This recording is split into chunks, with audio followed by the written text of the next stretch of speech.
This podcast is brought to you by the Arte Media Pantheon. Please head to artemedia.org to see all kinds of podcasts from our great friends. And if you'd like to start your own podcast, they can provide you with the tools and resources to do so there. So please head to artemedia.org. That's A-R-E-T-E media.org. So, this is awkward. It's awkward for everyone involved, especially me and Jordan, because Mostly you. Well, if you're listening to this where you're on Spotify, where you would normally hear a regular Spur of the Moment podcast, you are now going to be hearing this, what I'm affectionately calling a whoopsie backup Special bonus. Special bonus. We messed up edition. Whoopsie daisy. I like that name.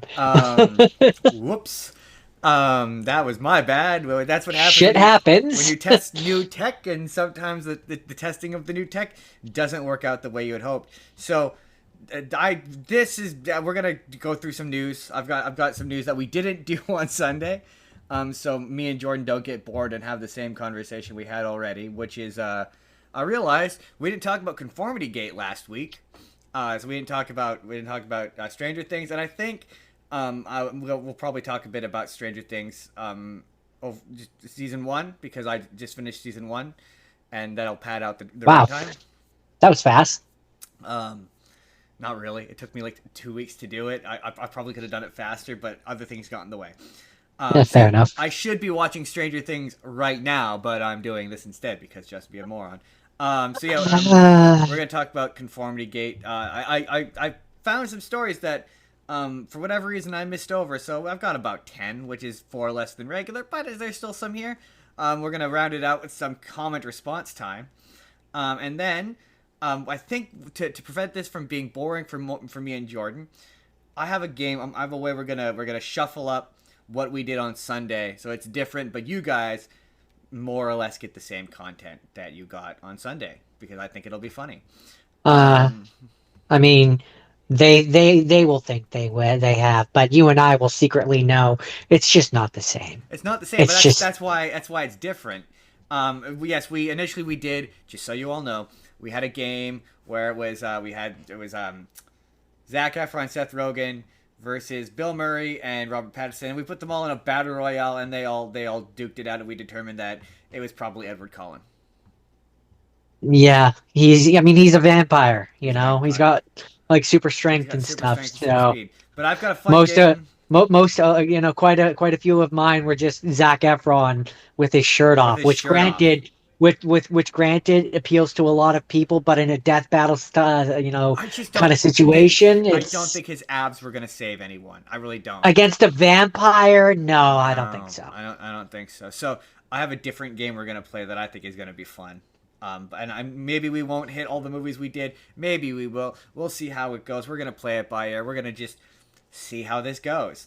So yeah, we're freeforming this. But I want this to be in the feed. So, this is going to be a little bonus episode.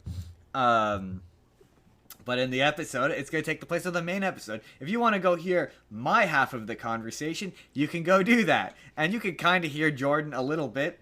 Not really. You're welcome to do that. Hey, give us the watch time. I'm leaving the video up because if you're feeling charitable. Here's a fun game. 21 views for some fucking reason. I don't understand why. Here's a fun game that the audience can play. They go listen to your half and pretend you're me and fill in the blank. Just assume what Jordan would say. That's just fill it in yourself. It has 21 views for some reason. It's one of our higher viewed podcast episodes. I don't understand why. As if to spite me. I guess I don't know. They really like you, Justin. Apparently, all that was holding you back was my voice. Evidently. So, but no, we own our mistakes here on the Spur of the Moment podcast, so it will remain up an imperfect version of our perfect system. I mean, it's the second time we've done it. It's only the second time. Only the second time. It's true. And the first time I did it to myself, so it's, In like what, 2 years? 3, something like that, yeah. I mean, at least we don't get cut off like we used to. Like, hey, yeah, we haven't had a tech issue like that in months. So, It's Yeah, that's because we pay for Zoom. overall over no the getting cut off was not Zoom exclusive. That was not Discord exclusive. That was the Uh, computer related. I, I just more meant the amount of issues we had with Discord. That is true. So let's just begin this podcast episode, I guess. With I think we're gonna react to comment responses. We're gonna respond to some comments. I forgot to read the positive comment because I completely forgot to do comment response time. So I'm gonna read the positive comment. You didn't completely forget. We did a couple of them. Damn those Just for Discord mods. No. one. There was a really funny one on a video about Animal Farm where they were like, "What's that Russian?" They say amendment. I'm assuming they mean armament, and that's the Soviet Union national anthem. It's because I fully understand why because Animal Farm is an allegory for communism. communism. I understand why you might not know that, being that you're considering our audience is significantly built of Americans for some reason. You might not know that.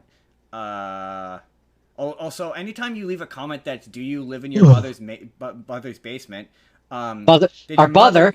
Did your mother tell you that? Your mom, because she's in my basement. Yeah. No, I don't know why I said that. Because they were asking for it. They were asking for it. Just like their mother. It's just like their mother. That was a comment I wanted to talk about again. The at least someone looks right. Damn, God forbid the universe is designed to be different and take something important away from the characters that makes their lives worse, changes villains' appearance to make their and the heroes' lives worse, which was us saying that Poison Ivy didn't look right. And no, we said Poison Ivy did look right. And the big thing is Joker doesn't look right.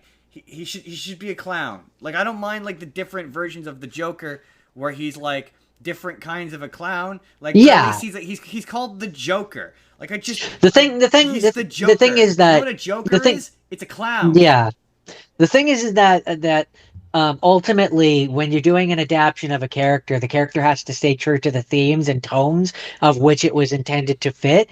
The Joker was always meant to be a clown. Right. So if you're doing an adaptation of Joker, then it should, in some way, the name should make sense. That's what I'm saying. Like whether you make him a Harlequin clown or a mime, or like that'd be interesting. Having a version of Joker that doesn't talk and is a mime, right? Like that's a adaptation or a take of Joker. But him just being a monster, an eldritch horror monster, what makes him the Joker other than the name? Like, yeah, make him a scary fucking Pennywise clown. Like, yeah, do something different. If you want to make him like scary monster, then make him into Pennywise or something. I don't know. Yeah, like if you have it where it's like, if you have it where it's like yeah, he looks like a clown sometimes, and then like he pulls back and he's got the eldritch horror shit, and then he turns into a monster. Then okay, sure, that's one thing. But like, and for all I know, in its defense, for all I know, in Absolute Batman, maybe it is a Jekyll Hyde thing where part of the time he looks like a normal normal version of Joker, and half the time he looks like an eldritch horror. I don't know. Certainly possible. Could be, but I don't know. Having never read that's my Absolute Batman, I would not know. That's my 2 cents. Oh yes, a comment. WTH, you mean Aladdin is bad? I'm at the Broadway musical, Aladdin Broadway musical. To be fair, I've never seen it live. I've only ever seen a bootleg of it, and the bootleg was horrendous. It was terrible. So see, this is where it's interesting. How when a comment, because I saw that comment. It's interesting how when a comment is in text, it can be read 2 different ways depending on how the person chooses to read it. So when I read that, I read it more as, "What the hell? You mean Aladdin is bad?" Oh no, I think they more meant, were you saying it's bad because they clearly didn't listen or assume that they thought I was talking about the movie. But we don't know. They might have meant. What do you mean? Like, what do you mean it's bad? I presume that he's right. At me for, but when you assume, you make an ass out of you and me. I was talking about the Broadway musical. The Broadway musical is legit. I mean, to be fair, I've only ever seen one bootleg, but it's corny. All the acting is a lot of those Broadway musicals are like that. I haven't seen Lion King, but it's one of those like the acting is corny and like it was more less Broadway. I'll put it to you this way: the one from California Adventure was better. It was like that kind of humor and that Oh. kind of where you're like, that's fine when you're in a Disney park, but Yeah. when you're When you're watching it, paying to go and watch something on Broadway, you're expecting a certain level of quality. exactly, right? You're spending hundreds of dollars to see what is effectively a pantomime. It's like it was. Yeah. But again, I have not seen the Beauty and the Beast or the Lion King one, so I cannot say as if that's the general vibe of those. But yeah, the Aladdin one was terrible. It was like wow, this is Also, bad. to be fair, because I feel like we should be fair here. I've heard the Frozen one's You're bad too. watching a like a not a bootleg, but like a slime or whatever. You're watching Yeah, it here but like at like in your home, whereas like maybe the theater experience elevates it. I maybe that's possible. That's what I would say about. Here's the thing, a lot of my issues have to do with the acting and the writing. No amount of being in the theater That's could fair. fix that. I think I don't really have any issues with staging other than it looks cheap. Disney spent some money, but like I like the staging of the Frozen one. But that yeah, there's another the Harry Potter play. That's my go-to. Like, surely the staging makes this look better than the writing because the writing is Yeah, the atrocious. writing is bad. Yeah, Right? yeah, That's one of yeah. those ones I'll never forget. The first time I read it, and I sent it to my friend, and she went, "This has to be fake." And then it And wasn't. then it wasn't. It wasn't. It was legitimately one of the worst things I've ever read. It's embarrassing. It's an I embarrassing piece of media. I don't think I ever read it. Oh, it's bad. It's I bad. feel like you read it and then actively discouraged me from reading it. I think I told you about it, which is the worst elements of it. The The time time travel travel, stuff. the fact that Bellatrix hooks up with Voldemort, which in no context makes any sense. There's lots of shit I about that, but mean, it's it maybe garbage. does if they did like when he looked human. No, they didn't. This, Um, and then someone I, recommended, I know, but I'm just saying. based upon our pitch for a Netflix Astro Boy anime. There's apparently a 8 episode Netflix series called Pluto, which is an adaptation of the manga of the same name by the guy who created Astro Boy, and it is apparently a reinterpretation of the final story arc of Astro Boy. Huh, interesting. But it's not Astro Boy. I'm gonna watch it for the show, so I'll let you know. Okay, okay. For the anime, Um, I'm probably gonna watch it for my anime episode. Interesting. Good to know. Because Um, I mean, joking aside, I do like that movie. It's a fun, cute little movie. I've watched it more than a few times. positive comment. The way you present is really helpful. I will definitely recommend this. Aw, that's nice. That's nice. I assume they're talking about you because your detailed analysis of every movie is way more in depth than mine. And then Uh, this was talking about Dave Bautista as Hugo Strange. This was a really fun topic to dig into. You laid out the casting idea clearly and made a strong case for why Bautista as Hugo Strange actually works. I liked how you explored both sides of the debate instead of forcing a take. Thought-provoking, entertaining, and a great discussion overall. Thanks. That's really nice of you to Thanks. say. We That appreciate that. it also We sounds kind of AI It written, sounds but a little thank you. AI, but it's fine. We're not saying It's you're the AI. thought. It's the thought that And counts. then that's I'll wrap this up with this. People got really passionate about Bicentennial Man, which was really funny. Um, so Uh, this is the one thing. There was a comment that was I really liked it. Let people enjoy things. Number one, we were very nice to that movie. We were overall very kind. Comments like that tell me that you only read the title, got mad, and didn't actually watch the video. So if you didn't watch the video, fuck you. Fuck you. This is my channel. This is my show. our channel. Our show. I will say whatever the fuck I want to. I will if I want to drop trow and take a steamy pile all over Bicentennial Man. I'm gonna do it, and there's the fucking door. Have a good day. Yeah, Bye bye. and I mean to add on top of that, I mean, these are our opinions. right? I'm not stating, and I've learned that not to do this, I will say. I'm not stating anything as empirical fact. Right? I am saying what I think about a thing, and you have presumably clicked on the video or are watching the video to hear my opinion. You Um, can take if your you shit don't, and get the fuck out. you are welcome to disagree with my opinion. Don't need to. Um, you can comment about how you disagree on my opinion, but you can't tell me not to have my opinion. And Exactly. the second that you tell me not to have my opinion, there's the door. There's the fucking door. Don't let it hit you on the way out. Don't let it smack you in the ass on the way out. We're gonna cut this again because I didn't finish the trailer because it was really, you know what? Okay, there was a Hugh Jackman movie, and it's now the second time I've cut this because I got halfway through the trailer and I was like, wow, this is boring. It's like old man Robin Hood. Hugh Jackman is old man Robin Hood. He's like, you think the stories you've heard about Robin Hood are true? They're not true. They're all made up and whatever. And it's like, oh, yawn. This is really boring looking.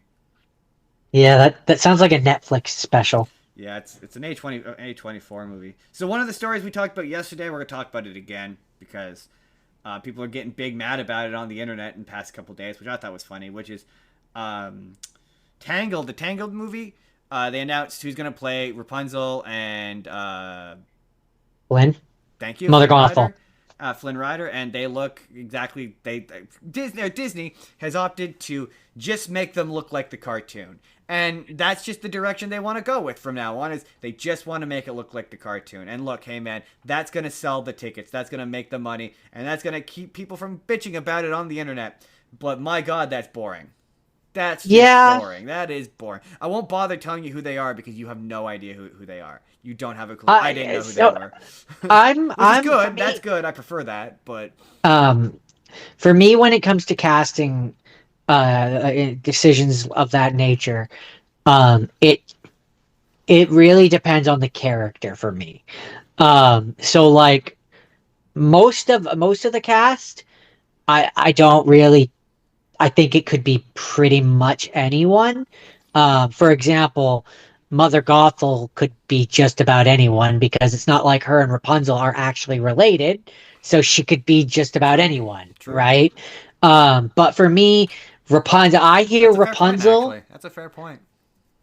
For me, I hear Rapunzel.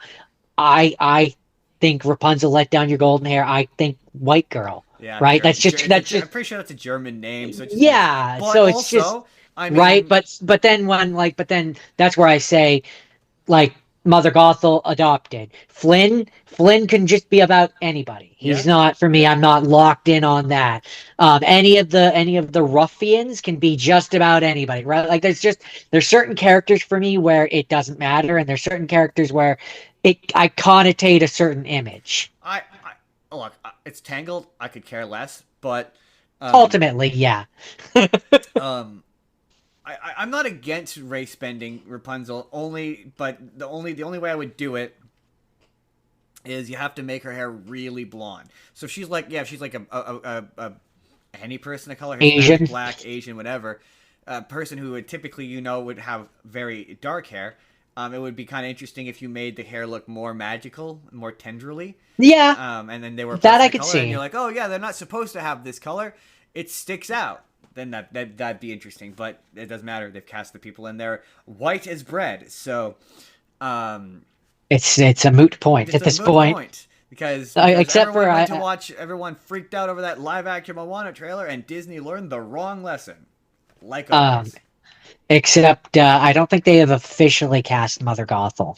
No, so that leads to this story. They're still circling on it. At one point, it was thought to be Scarlett Johansson, but she left the project, and yeah, now it's rumored that it might be Catherine Hahn. And depending on who you talk to on the internet, people either Love it or hate it. love it or hate it. Yeah, a lot of people are like, she's just not there vocally, and like I'm like, yeah, okay, yeah.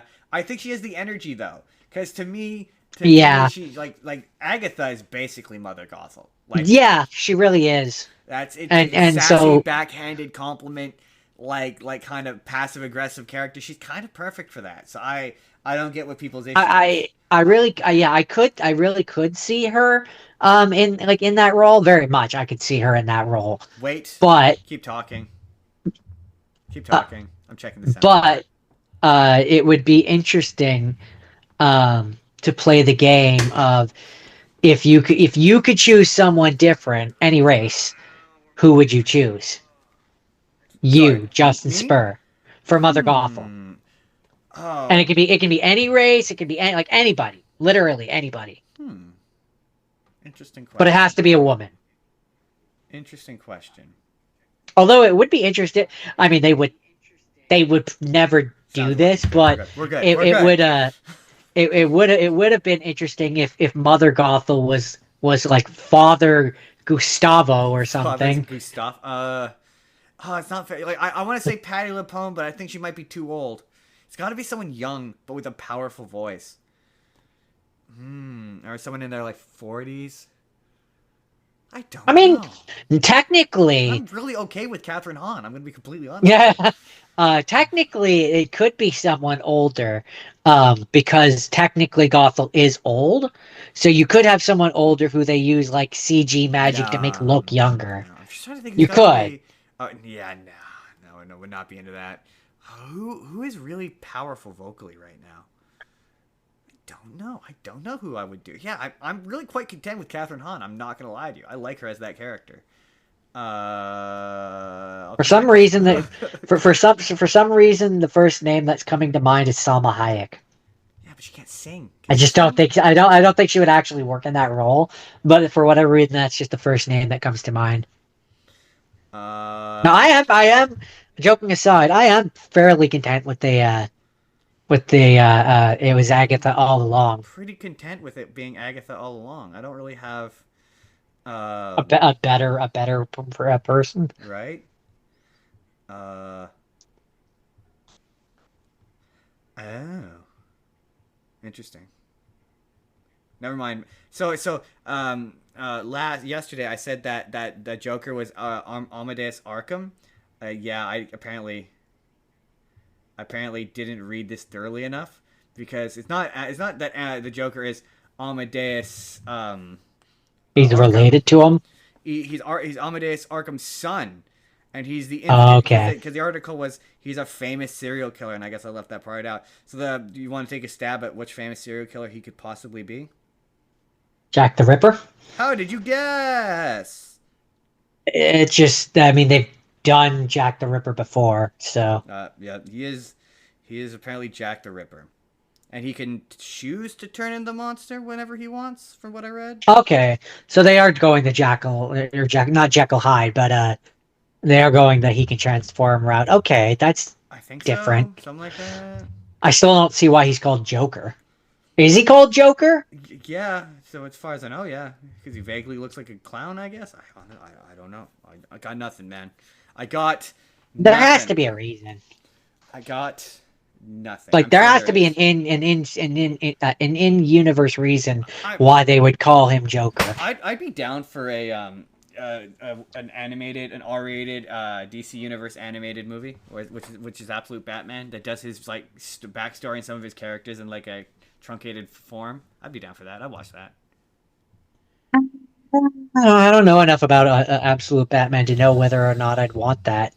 I'd watch it. I don't know that I want it, but I want it. Yeah, I'd watch I'd it. tolerate it. I'd put it on out of interest, depending on what the trailer looked like. So apparently Jordan, um, they are working on a live action Star Trek comedy series. Um, Like a red deck, but or a lower deck, but it's live action. I think so. Yeah, and they've Interesting. finished working on it, and they've just turned it in. I'm trying to see if there's any indication as to what it could possibly be about. So at that point, what stops it from just being Lower decks. uh no, yes, but no. I was gonna say because it's live action, the Seth MacFarlane one. Oh, I mean, I don't know. Uh, other than it can now use the actual names of things. Like at that point, it's basically just that. I guess it would depend on number one who is about where it takes place. I think they should go ahead and make me and Jake show Star Trek Night Shift, where it takes place during the original series, but it's all the guys on the night crew, and they always are arriving at the end of a big adventure or cleaning up after the day crew, And and I hate them. and the regular the main cast is there, but we only ever see them from the back of their heads. So we never see their I faces. like that. We only see the back of their heads. That's it. I like it. That's a perfect situation. As And then they it's as and they're it's walking onto the elevator, you see the back of their head, and then it cuts away pretty much, anytime. yeah, pretty much, yeah. Yeah. And to me, it's like it's right there, and it's like I think a single camera sitcom without a laugh track in my brain. Um, Otherwise, yeah, I don't know. I guess it depends on like this doesn't say, but it depends on if it does it take place on the Enterprise. Is it on its own ship? Like I don't know. Yeah, I'm kind of into like I don't know. It's just the kind of sitcom I'm like. Orville. That's the word I was looking for. Yes, but in my Sorry. brain, a Star Trek sitcom, kind of like Superstore or The Office, like one of those guys. Like to me, that's the kind of See, sitcom I could picture where it's a captain on a starship and he's got like there's a Dwight, but he's a yeah. Klingon, See, but he's Dwight. I picture if I okay, and this is gonna sound like a very strange Star Trek show, but for whatever reason, when I hear like a live action Star Trek show, which is like a comedy, I picture it not being about the people on the ship, but the like lieutenants or whatever that are on Earth and their day to day in the office, I mean, yeah, I could see that because I'm currently doing a Star Trek Starfleet Academy show. That's where basically it's like like what if the CW did Star Trek. where it's like yeah, they're just it's about like the I don't know if there's a lieutenant who they like check in with, but it's like his life and what he goes on with on Earth, but like you've got the alien people that are also there, and it's just like yeah, they're just in an office building basically. But I don't know. To me, like I would describe Orville as a straight comedy. Like I would like to see on a starship, but it's The Office. I do think that would be fun though. Yeah, yeah, it could be, but I'm just saying mine would be funny because like you hear Star Trek show and you expect it to be out in the stars and they're on Earth. To me, that's hilarious. I mean that's funny, but I don't know. That's sort of limiting, but I will not disagree that it is Well, is I funny. mean, yes and no. You could. I mean, there's multiple ways you could do it. You could make it where it is a younger guy and he's at the academy, and the first season is he's on Earth, See, and then at the end of it, he ends up on like on a ship. I just kind of want it to be on the But enter. Like, there's a really good. This is where I got the where I not me and Jake came up with it together, but like in my brain, that's sort of where the genesis of the night crew show came from. Was there's a show I can't remember what it was called. I think it was on NBC. Where it was basically it was a comedy where it was people who cleaned up after superheroes, and so like I kind of want a show which takes place entirely on the Enterprise, but that's also I haven't I watched would. Lower I haven't watched Lower I Deck, so I think that show does take place on the Enterprise, but I would want it like it's the janitor on the Enterprise. yeah, I would have it where That's what it's I like want. I like want you it to you be on the follow. Enterprise. I would have it be where it's like if I'm following your idea, I would have it be where it's like you're following the worst, like the lowest tiered person in all of Starfleet, who's Dave the janitor on the Enterprise, on the That would night be fun. But crew. that also might be Lower Decks. I'm saying that having never watched Lower Decks, so I Yeah, may that's just fair. be Me too. pitching. I may just be pitching Lower Decks. I don't know, but yeah, that's what I would want. I'd want a show about guys who don't matter.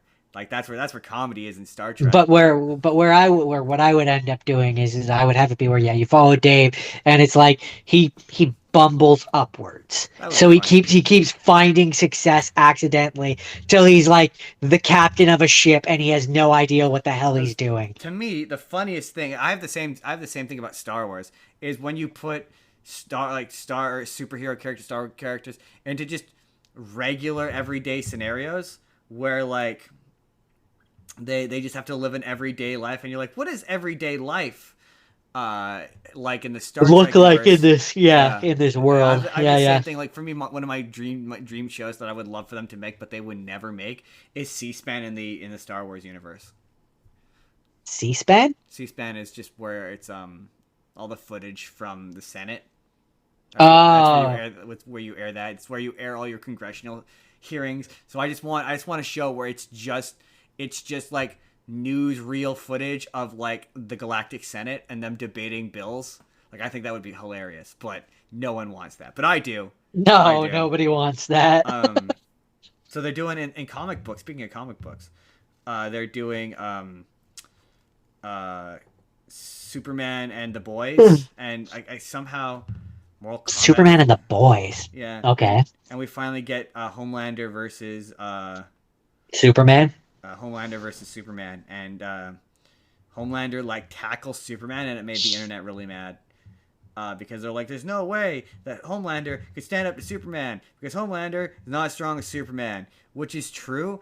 But like they're writing a comic book fight, so obviously they're gonna have to stand toe to toe. I just feel like that's just like a dumb thing to say. Like you're like, well, Plus, I mean, I mean, Superman can be taken by surprise. So there are times where, like, the example here could be he's not necessarily as strong as Superman, but Superman doesn't see it coming. yeah, yeah, that's true. He is devious, but these are the matchups that they have said are gonna happen. Yeah, this made people mad. So we got Wonder Woman versus Red Sonja, Batwoman Kate Kane versus Vampirella, Plastic Man and Black Lightning versus Sub Zero, Star Sapphire versus Sabrina the Teenage Witch, Lex Wait, Luthor wait, versus wait, Samantha wait. Strong. No, Uh, sorry, nope, sorry. Roll it back, roll it back. Sabrina the Teenage Witch is in the boys. no, but some of these characters are from Mortal Kombat, and I guess from Archie Comics generally, because this was in the Archie Comics, I guess. Okay. But yeah, there's an image where and the people will have probably already seen it, but Superman punches the Homelander, and then Homelander does the big wipes away, and then he charges as Superman, and then Superman goes flying, and like yeah, it's a pretty regular Superman fight. Um, Sounds pretty on par. Yeah. yeah, yeah. I mean the artwork looks all right. I'm just surprised they're actually doing it.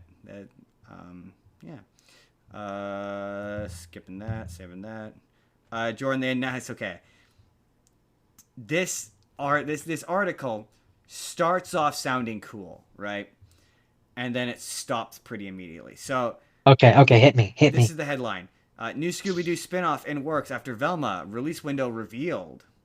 And that's how it starts off. A new Scooby-Doo project is on the way, signaling another direction for the franchise after the end of Velma. The upcoming series has been quietly revealed with a new title and a new planned release window. And it is Scooby-Doo. I don't know how to pronounce this word. Gokko, Gokko. It's officially announced during the Scooby-Doo X Miss Frandy makeup launch event in Brazil. And apparently it references the Japanese word, Gokko. Gokko. That's how that's pronounced, I think. Which describes children's pretend or role-playing games. The series will follow a chibi, anime-inspired aesthetic similar to that of Tom and Jerry Gokko, a series that premiered in Japan in 2022 and internationally in 2025 on YouTube and HBO Max. Does that sound cool? I don't understand what you just said to me. It's chibi. Scooby-Doo. Goku? Gokko. Gokko.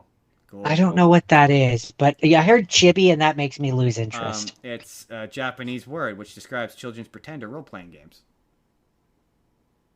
That's what it Okay. means. That's what it means. And apparently, yeah, it's going to result in a chibi Scooby-Doo show, which No, I'm gonna pass on that. It's a no from me.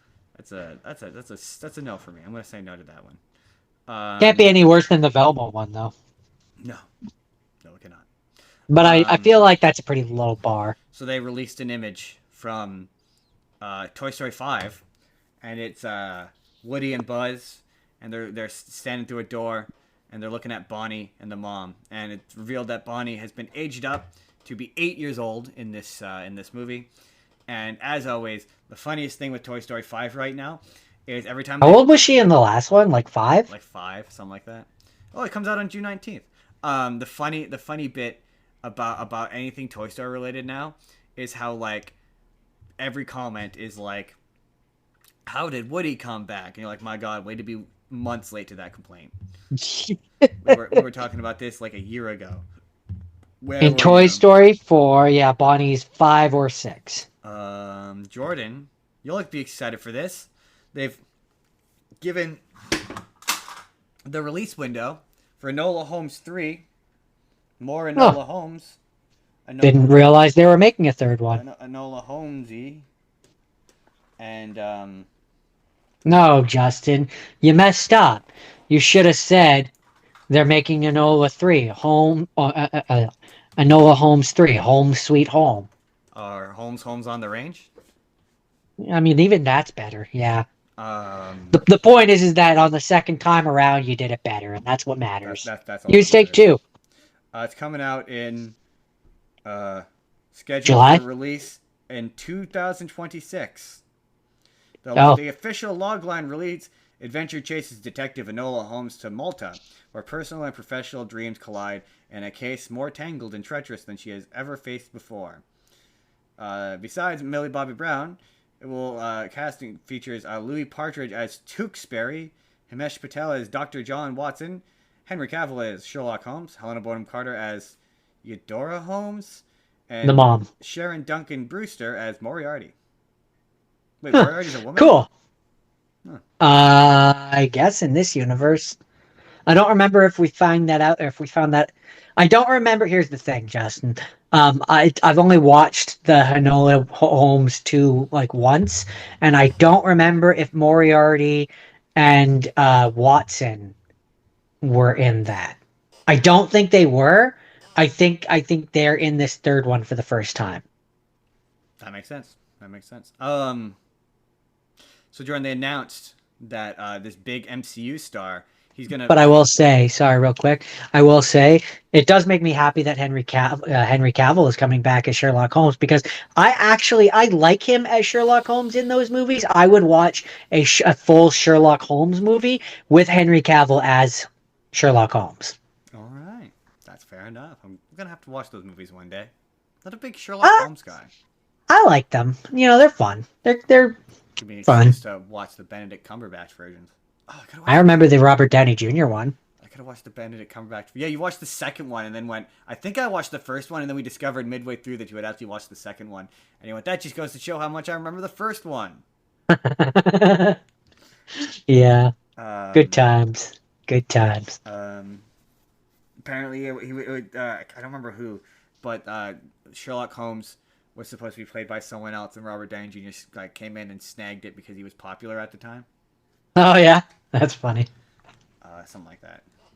Why do you keep doing that? Stop doing that. Um, Hold on. Audio check. You can still hear me, right?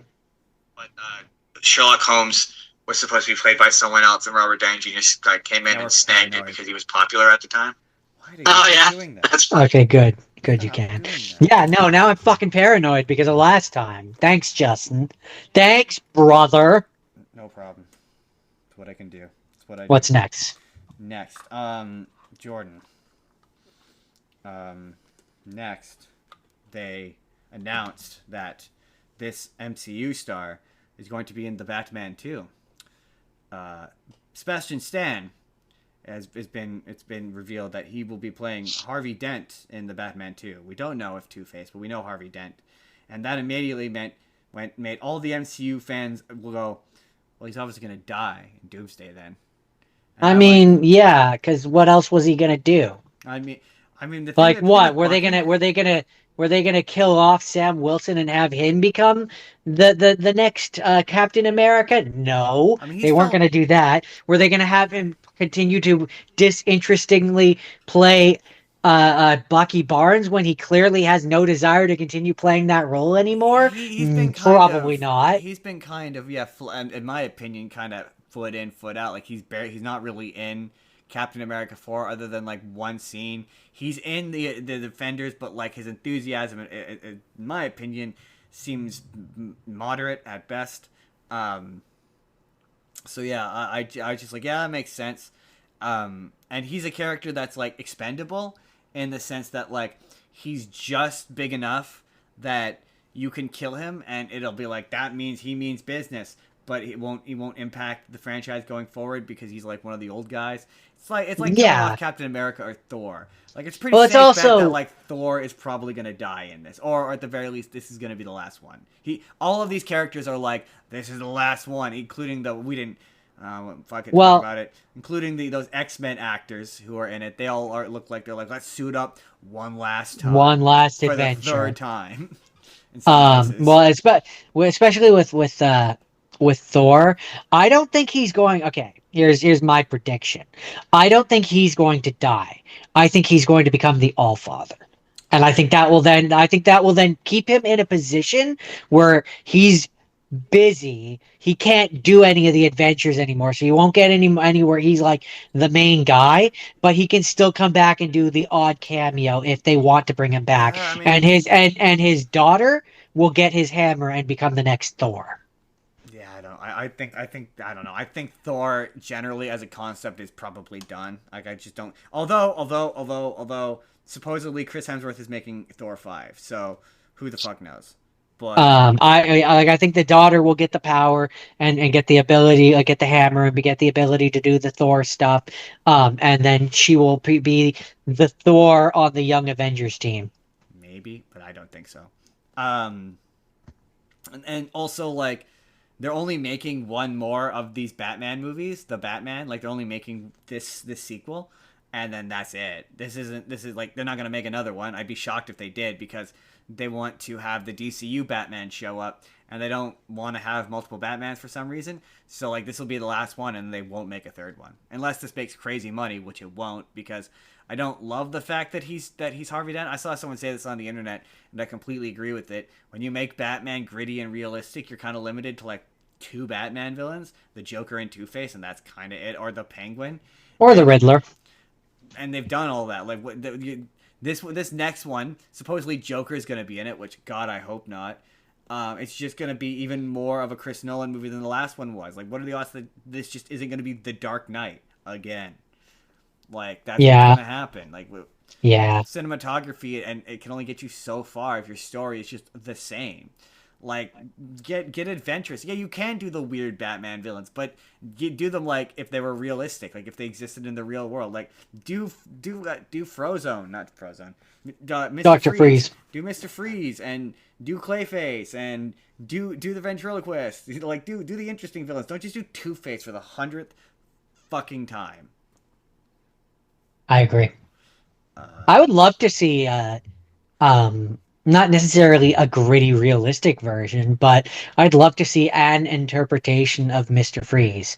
He's probably what I'm he's saying. not my favorite Batman villain, but he's one of my favorite Batman villains. What I'm saying.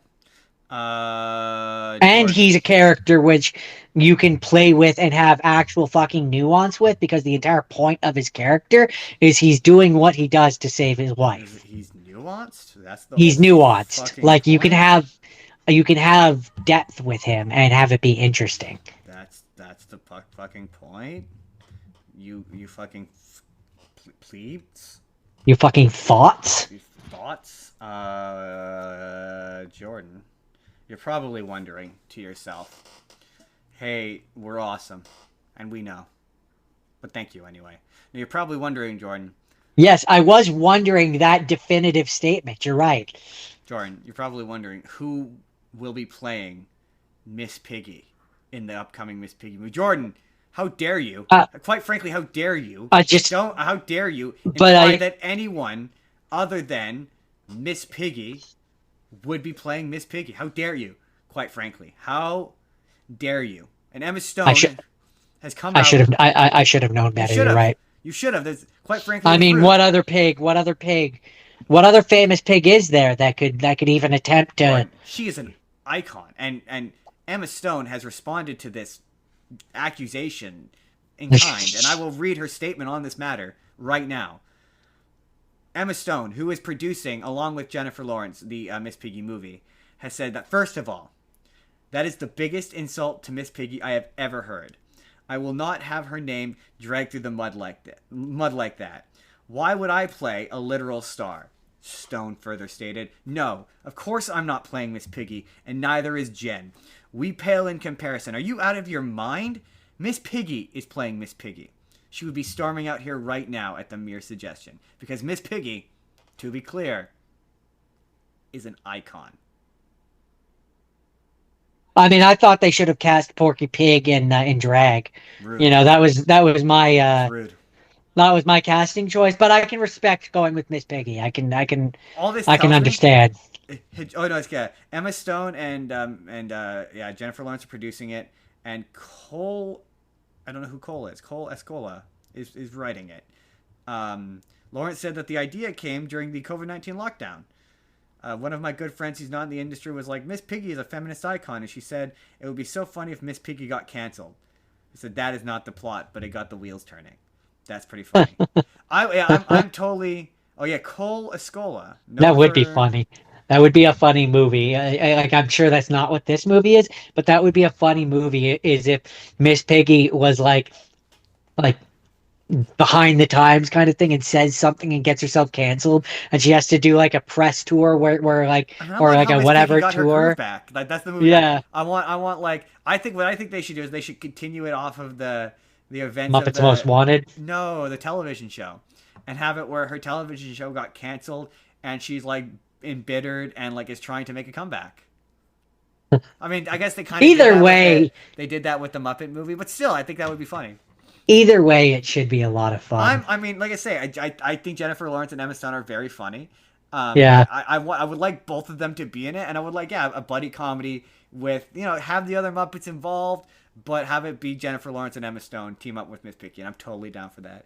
But like we've been like huge supporters of like spin-off Muppet content.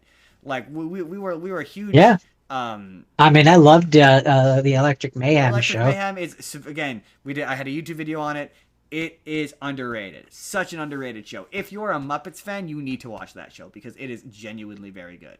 I Like still want I genuinely. still want a Fozzie one we see him going on like a tour where he I goes want across them.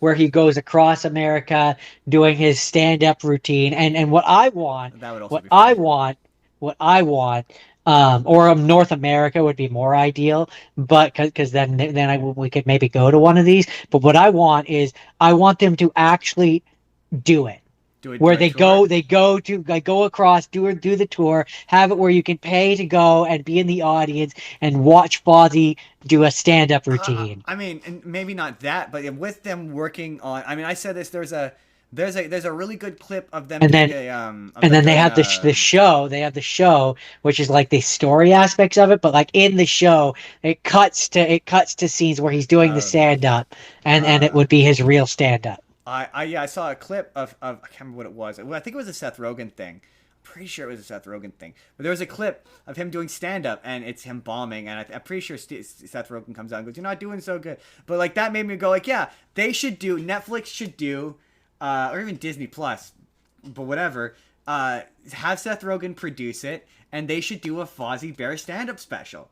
Like movie whatever show whatever but like I'd do watch a it. Fozzie Bear stand up special. Like, how have they never done a Fozzie Bear stand? I And get the joke is that he's a bad comedian, but that could be the joke. Like, he could be like a Neil Hamburger or like an and anti-comedian. Like, I and just think it would work, especially if you have Seth and Rogen producing it. and and and if they do your thing where it's just a single stand-up thing the most important thing is somewhere in the audience whether it be like the up in the high seats or Stat or whatever Waldorf have to be you have to there, have stat or yeah it's obviously. stat and they have to heckle him the entire time. Absolutely, yeah, absolutely. At least once, maybe at the I beginning. think if we did my thing, where it was a show where like he was going across America or whatever, doing his tour, I think it would be hilarious if at every one of the shows they showed up and they were there to heckle him, and at the end of the series or whatever, you find out that they were actually very supportive of him and have actually been fans this entire time. That would be funny. But like the thing about them doing a tour Or like at the is very least like they're like no we don't and he's like but you come to every one of my shows you're always there like um you're two of my most supportive people. the thing about the Muppets is they've tried to do a stage show. uh, Like there's been multiple attempts at a touring stage show, so I never hold out hope for a touring stage show of the no Muppets. I That's wouldn't why I'm actually like, that's why I I'm wouldn't like, actually expect there to be that. that's I would more actually just be content with an actual show, Like like let's it like it just like a Disney Plus show. that would be really good. That would be, yeah. If you're gonna do, if like, let's let this Miss Piggy movie do successfully, because yeah, I would absolutely watch, not necessarily a show, but definitely a movie as well. Yeah, Like I'd watch a or Fozzie something Bear like that. movie Yeah, of him doing a stand up tour. Like that writes itself. But no, I right. maintain a Fozzie Bear stand up special. Like you could absolutely make a Fozzie Bear Netflix stand up special and make it like it's a legit stand up special.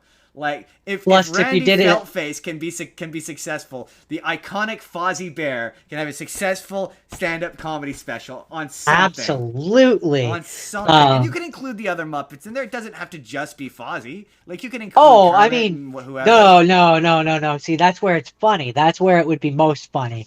Is if you absolutely you make it where it's like a group of people. But you remember how this was a different comedy group, but there was the blue, what was it? The blue Here's Your Sign, Bill Oh, blue Engvall, and collar, blue collar yeah, comedy. where you had like three or four of them that were all together, that like they would do their tour together or whatever.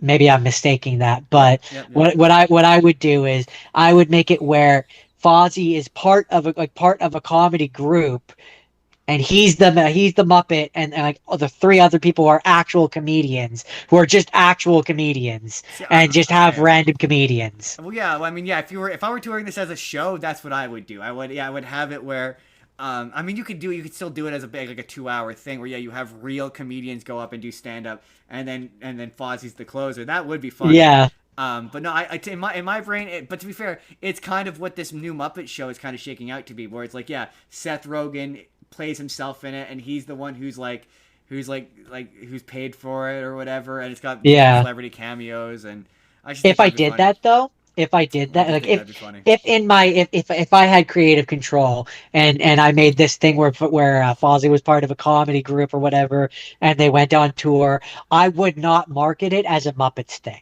I No, would market it as a very real comedy group and have like three or four like actual famous comedians that were part of it, and have them be full in on the gag, I would and let just for like not like one show, and not someone on a market that cell phone the would spoil it. not market that Fozzie was in it. Yeah, but that first show would be amazing. Um, Where you do not market that Fozzie is in it and have him be the closer and come out at the very end and do his thing. That would be amazing. I believe that Fozzie could achieve an hour. That's all I'm saying. I think so. Um, so Jordan, we didn't, or maybe we did talk about this. I don't know if we talked about this, but there was.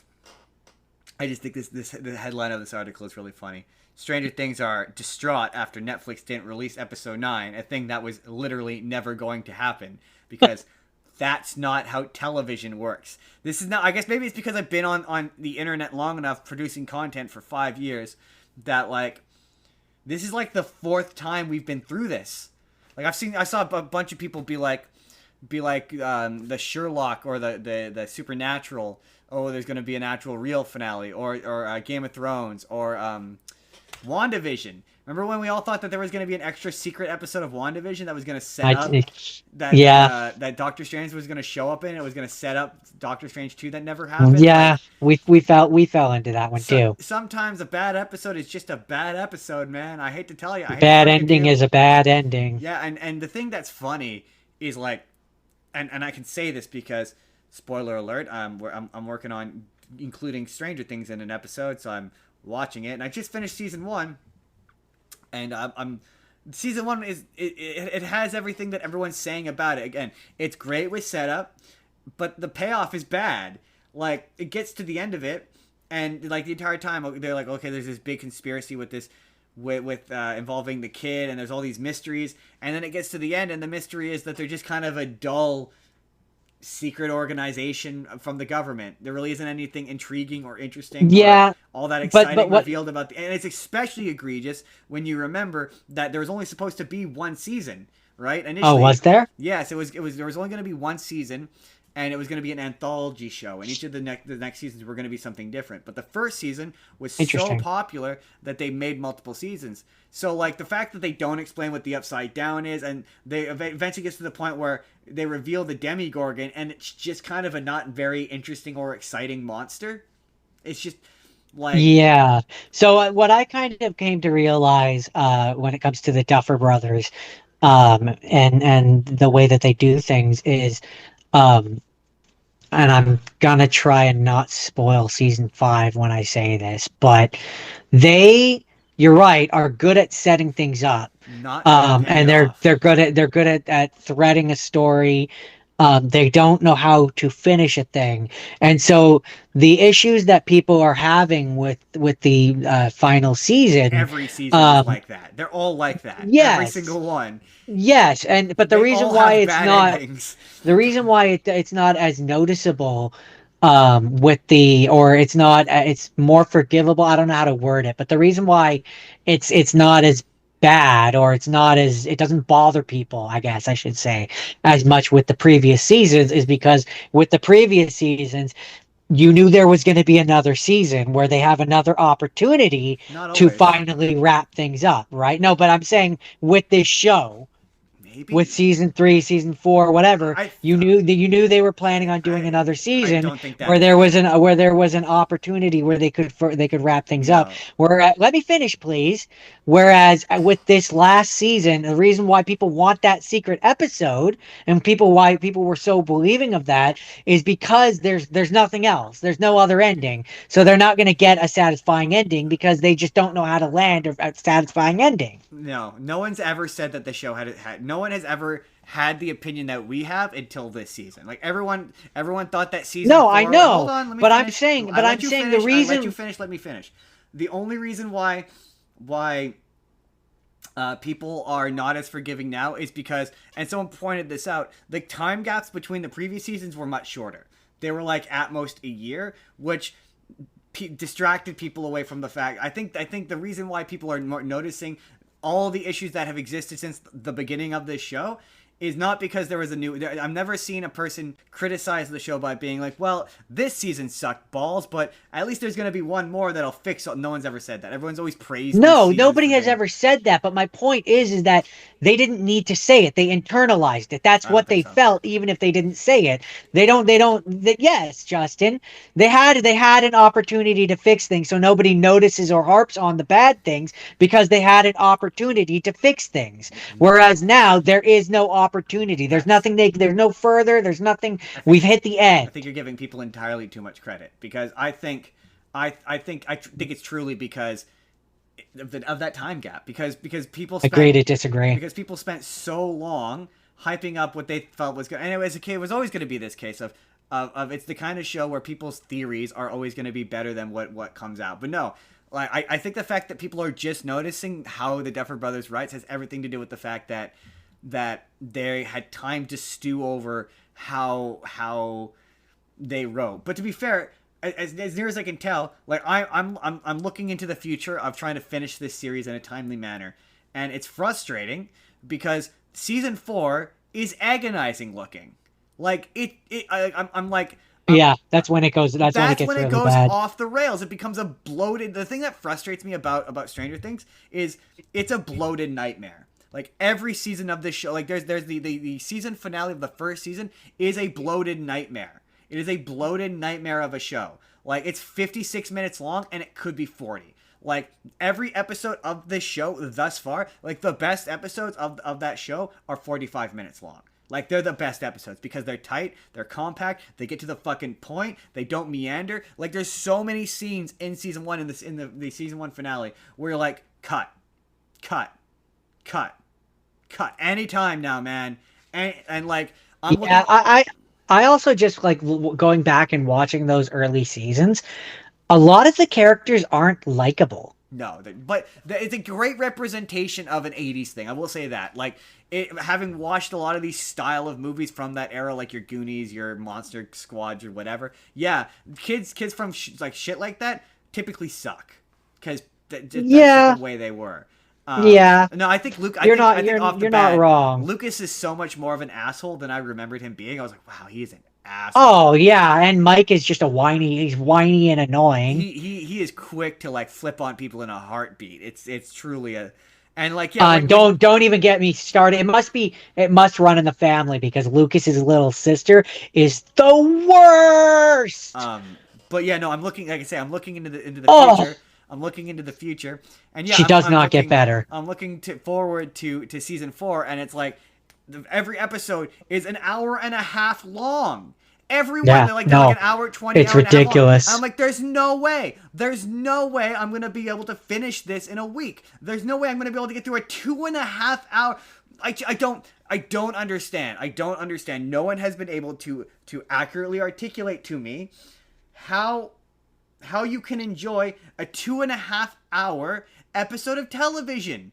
Well, Like, it's not television at that point; it's a but movie. it's not a movie because it's not No, structured I'm like a saying, movie. but I'm saying the length of it makes it a movie. It It's doesn't. not. It That's not doesn't. TV. But It's it doesn't have movie structure. It doesn't follow the it structure of a doesn't. three It act. doesn't have television structure either. But it does. It follows the structure of a bloated episode. Like, say what you will about the best example of that's a movie, not an episode of television, but it's not claiming to be an episode of television, so it's fine. Is Black Mirror the movie? Um, oh my god, the last episode of season 6 or season 7, the Oh, with the SS Enterprise. U.S. Callister. That's an hour and a half, but that episode is structured like a movie. It has a act 1, act 2, act 3. It plays like a movie. You can play it, show it, remove from that, show it's a movie. Those episodes of Stranger Things feel like it's a 40-minute episode of television that they've just completely stretched out for no reason. Why? Just do more episodes of the show. Split it up. Do a 20 episode season of the show, and every episode is 40 minutes, so I can binge it like in an afternoon. Don't Yeah, I mean, it comes down to, and like I've do half the maintained season in you a, you said this once, and I agree with this. I think you said it. One of us said it. They clearly don't want to be in TV. they want to make movies. They want to be making I movies. saw so I can't take credit for that. So I saw someone say just make movies. They made a really irritated video. They're like, just you clearly want to make movies. That's Just clearly, make, but they're especially bad movies because they're when not. you go and you look at season 5 and you look at like the length of some of those, and yeah, no, it's I clear don't they think just want to be any. making I don't movies. think any of the episodes. I looked it over. I don't think any I'm of pretty them. sure the last episode is like 2 hours long. I think it's only 2 hours though. I don't think it's 2 hours 20. Only. Well, the season 4 one is the worst one. That I remember. I will never forget. Like, it's stuck in my brain since I watched it. The season 4 finale is bad. It's bad because it is paced horribly. Because no episode of television, I'm going to call it an episode of television because that's what they call it, should be over an hour long. No episode of television No, needs to be an hour. Like, needs no. to be an hour. 40 minutes is the longest an episode of television should be. And even then, I by will 30 minutes, die on that hill. I'm done. I'm done. Like, I will die on that I was hill. like 30 minutes into that season 1 finale, and I was like, I'm done. I'd like this to be over now. Like, it's awful. Like, again, there's a difference between a really stretched out episode of television and a movie. Like, this thing is meant to function as an episode of television, and by being so long, it doesn't. Because it meanders like crazy. Like that season 1 finale meanders like crazy. And I'm just not really. It's gonna feel like Yeah, a chore. It's gonna you feel like a saying chore. you saying that it was supposed to be like an anthology thing makes that make more sense. Because if it's supposed to be an anthology, then those episodes being an hour long makes more sense because it has to wrap up by the end of the season. Sure, yeah, It doesn't make sense in the form like in what we got. no, But absolutely like not. if it's an anthology, then I can understand why it has to be that And long. like people But talk about not with like, what we oh, got. what's the difference between like? There's a big difference between watching 5 40-minute episodes and 1 hour and a half long episode. Like, there's a big difference. I can get to the end of the second episode in that block and be like, I'm done. But like, I can't do Yeah, that well, with the 2 hour when you design it, episode. yeah, when you design it to be in 40 minutes, that means that you have a specific cutting off point. It's a Yeah, stopping point, right? yeah. Whereas when it is in an hour and a half or 2 hours, there's no clear cut stopping point. So it's like, okay, I'm trying to remember what's in season 1. They're fighting the Demogorgon, and it's like hour 10, and it's like, okay, what do I stop right here when they're in the middle of getting attacked? No, I have Right. to finish I it gotta off. finish the episode. I don't have the time to watch an hour and a half, like five, six, 8 movies in a week. Like that's brutal. That's brutal. Like I remember it was a chore to get through season 4 the first time I had to do it. And I that mean, wasn't even forget for content. Now I have to forget watch and pay forget attention to it for content. It's brutal. forget having time to do it. Who has the desire Oh, to watch lots of that much people. Stranger Lots Things? of people do. But that's I just don't have that like No, like not if they're doing content. I just that's it's just not fun. Like I don't it again that show drags when it hits an hour. Like I'm not looking forward to season 4. Oh, I'm man, you're just preaching not. the choir, man. I'm I just I not. don't think that show is worth all the hype that it's gotten. No, I mean putting that aside, it's an all right show. It's okay. It's a fun show. It's I a enjoyed the it's a characters. solid it's a solid C I would plus. have gone B plus, but like B. I'll meet you in the middle. B. it's just too long. It's too long. It's badly paced, and I don't see a universe where I change my mind about that. But this is me going into it. So in a couple of weeks from now, when I finally finish it, I'll come back here and I'll tell you whether or not I was That right, it was too that it long. was too long, and that I'm right. And I'm gonna yeah. I'm gonna be sitting here. I'm writing's on the wall. I see it right now. Justin's gonna come back and be like, it was too It's long. too There's no long. way that It's you're not too going too to. long, and I'm right. But going back to the just real quick, going back to the fake episode 9. That's not how television works. It's just not how you could. They couldn't. So They couldn't produce. so sorry. One thing I don't understand, why is it conformity gate? Oh, because they all look like Vecna. They're all dressed like Vecna, and they all have Vecna's haircut. Who? The characters in the show.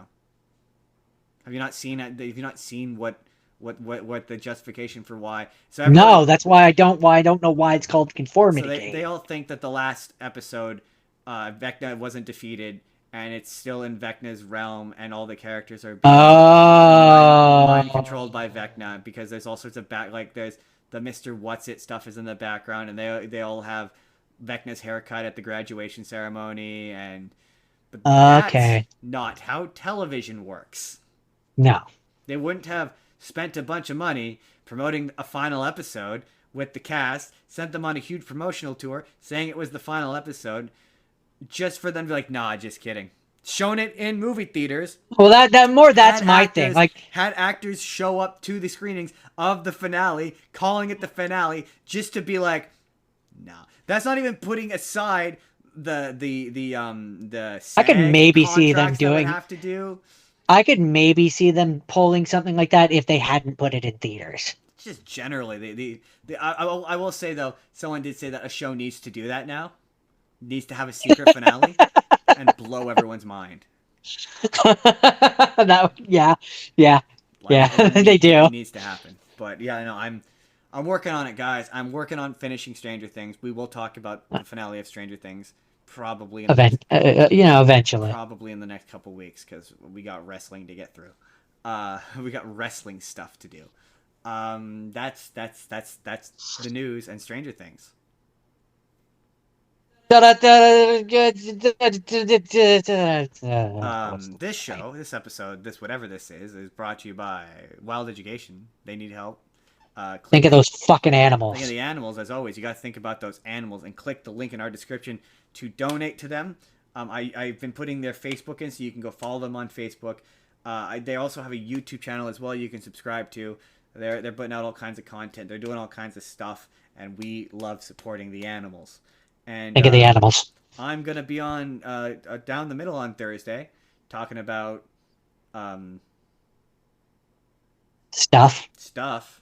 No. And things. And things. I'm thinking about it now. I'm pretty Wrestling. Sure, wrestling. I'm gonna be talking about John Cena. John, and his name was John Cena. I'm realizing now that I'm pretty sure I don't have the correct description in this description, which would be very funny. Man, if only we had a soundboard which could have custom No, can have custom sound effects, does and we could have have that put the correct. John Cena themes music and pushed it. And man, if only we had that technology. If only. We'll get it to work one day. One day we'll figure it out. So on this whatever this is, On this bonus on episode, this bonus this episode, bonus redo. I have a list, and Jordan has a list, and that we did yesterday that I think it's going to be funnier instead of us going through this one at a time like we did before. I think we'll just go back and forth until maybe we go through all of them, maybe we don't. And I'm just going to name a movie that was on my list, and you have to tell me what it was about based upon what I told you. Oh, this is gonna go very poorly. I know. That's what's going to make it funny. And Jordan, I think. Oh, should we start off hard or easy? Hmm. I think, Jordan. I think. Just to give the audience an example of what This we're isn't going to do. fair. You watched all the ones that I've done. Jordan, tell me about The Lighthouse. Oh, that was the one where it was Rob Paulson, not Rob Paulson. What was your actor? Robert Pattinson. Robert Pattinson. And he goes crazy, and then he's with that other guy that I do know, but I don't remember who he was. William But Dafoe. he's yeah, him. And you're unclear by the end of it if any of it was real or if he was still in Boston because he murdered his boss. Yeah. That's, I mean, that's pretty much it. Jordan, you forgot the most important detail about it though that I mentioned about the mermaid. He has oh right, he masturbates over a mermaid Yeah, and has sex with it. it flashes to images of him having sex with it, like full on pants down. He's on top of it, and she's having a great time. So like it's consensual. The sex with the mermaid is consensual. I mean, that's what's That's important. what's And important. and to be fair, you don't. It's probably not actually happening because he's fucking crazy. It seems to be in his mind, but not really happening. So you know. But yes, so yeah, the lighthouse. The lighthouse was, to remind you, Jordan, was Robert Pattinson. He's a wiki taking on a multiple week job at a lighthouse, and his boss, played by William Dafoe, is a massive dick and treats him like utter shit, and puts him to work, and he won't let him go up into the lighthouse optical room. Yeah, Um, and then he goes up and he's blinded and he falls down, hits his head, and you're left unclear whether any of it was really happening. yes, and he confesses early at one point in the movie that he killed his boss and took his boss's name because this takes place in that time period where DNA isn't a thing, and he assumes his boss's identity so he can change his fate, and due to some sort of, I can't remember what the exact accident is, but something happens and they get trapped in this lighthouse because he's only supposed to be there for a couple of weeks, and they get trapped in this lighthouse for like multiple extra weeks, and they start to drink all the liquor, and at a point, and they waffle between fighting with each other and confessing intimate things to each other, and they eventually run out of alcohol and they drink this mix of like turpentine and like caramel or something to that effect, Mhm. and yeah, and then at the end, it's unclear. It's the kind of movie where it's meant to be ambiguous. It's unclear as to whether or not he actually did, like, the William Dafoe did this stuff, because it hits a point where it's in the day and he finds William Dafoe's journal, or his logbook, and it's basically saying that Robert Pattinson is like a drunk and he's a incompetent and bad at his job, and so it's unclear as to whether or not that actually, like, what the stuff that happened between him and William Dafoe, like, at least in my opinion, in my reading of the material, I think the idea is supposed to be like, you're not supposed to be sure as to whether or not the interactions with William Dafoe actually happened, or whether or not it's just in Robert Pattinson's head. It's unclear, Mhm. and the performances are phenomenal. Like, it's the kind of movie that, like, I had a friend who used to take me to art house films and then get mad at me when I didn't get it. And so there is like, oh, you're just not smart enough to get this kind of person. And this is that kind of movie where, like, Mhm. it's really like Snooty. interpretable, and yeah, it's a independent art house film, and like it's the kind of film where you would study in film class, and Yeah, like snooty. you'd interpret whatever the meaning of it is, and yeah, I don't think you'd enjoy it very much. Oh, look at me. I'm making a movie. But like, and it's in black and white just to make it extra snooty. I quite liked it. It got a little weird when he masturbated over the mermaid. That was a little weird. But other than that, like I said, the performances are really powerful and really good. And to Robert Pattinson's credit, none of his roles are the same. Like, whether or not like you like him or Oh, not. I I thought you were going to say, and to Robert Pattinson's credit, you would believe he was actually attracted to a mermaid. He Yes, just really got into the it. acting is good enough that you could believe that he was going at it for a long time. It's an exceptionally long moment where you're like, oh my god, this just keeps going. Oh, we're gonna get to see him finish. Oh, okay, this is weird.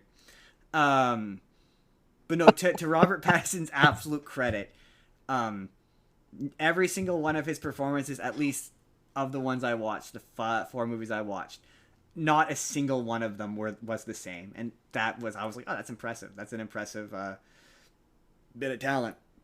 Okay. So Jordan, Um, so give me one. Hit I've decided hit me. I'm making a unilateral decision here.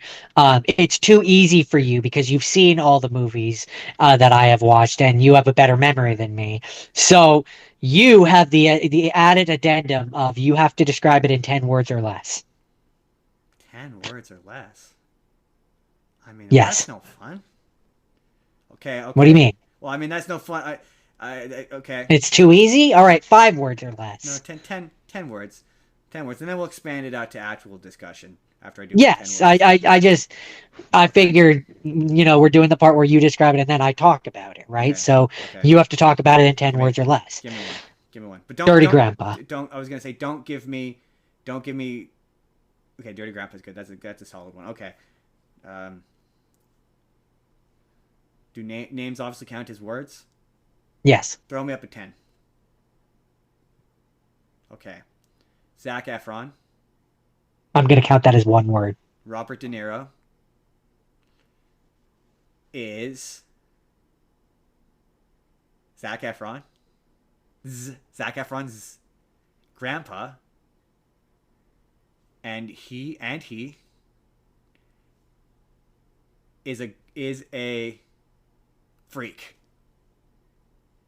All right. It's Boom, hard. It's hard. nailed It's it. harder.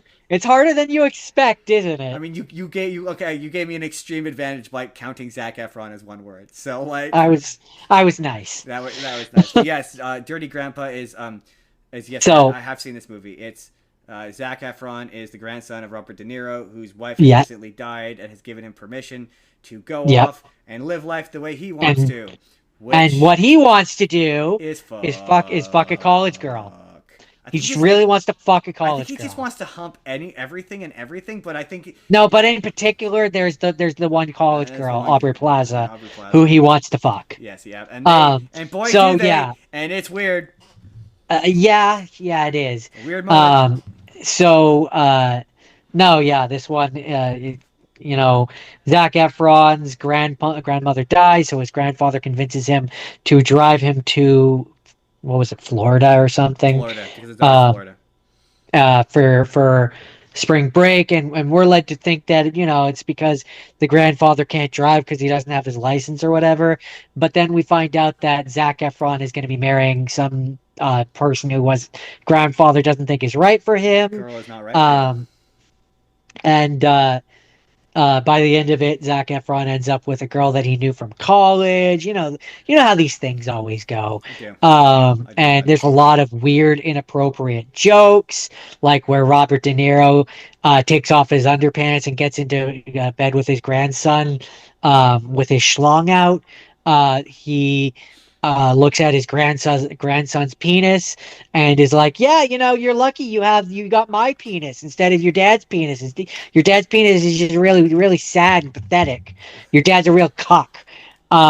And he doesn't actually say that, but he might as well have said that. Pretty well, might as well have said it because that's the truth line. And then you find out that his dad thought that his grandpa served in the army in like just driving trucks and doing medical stuff or whatever. I don't remember exactly what it was.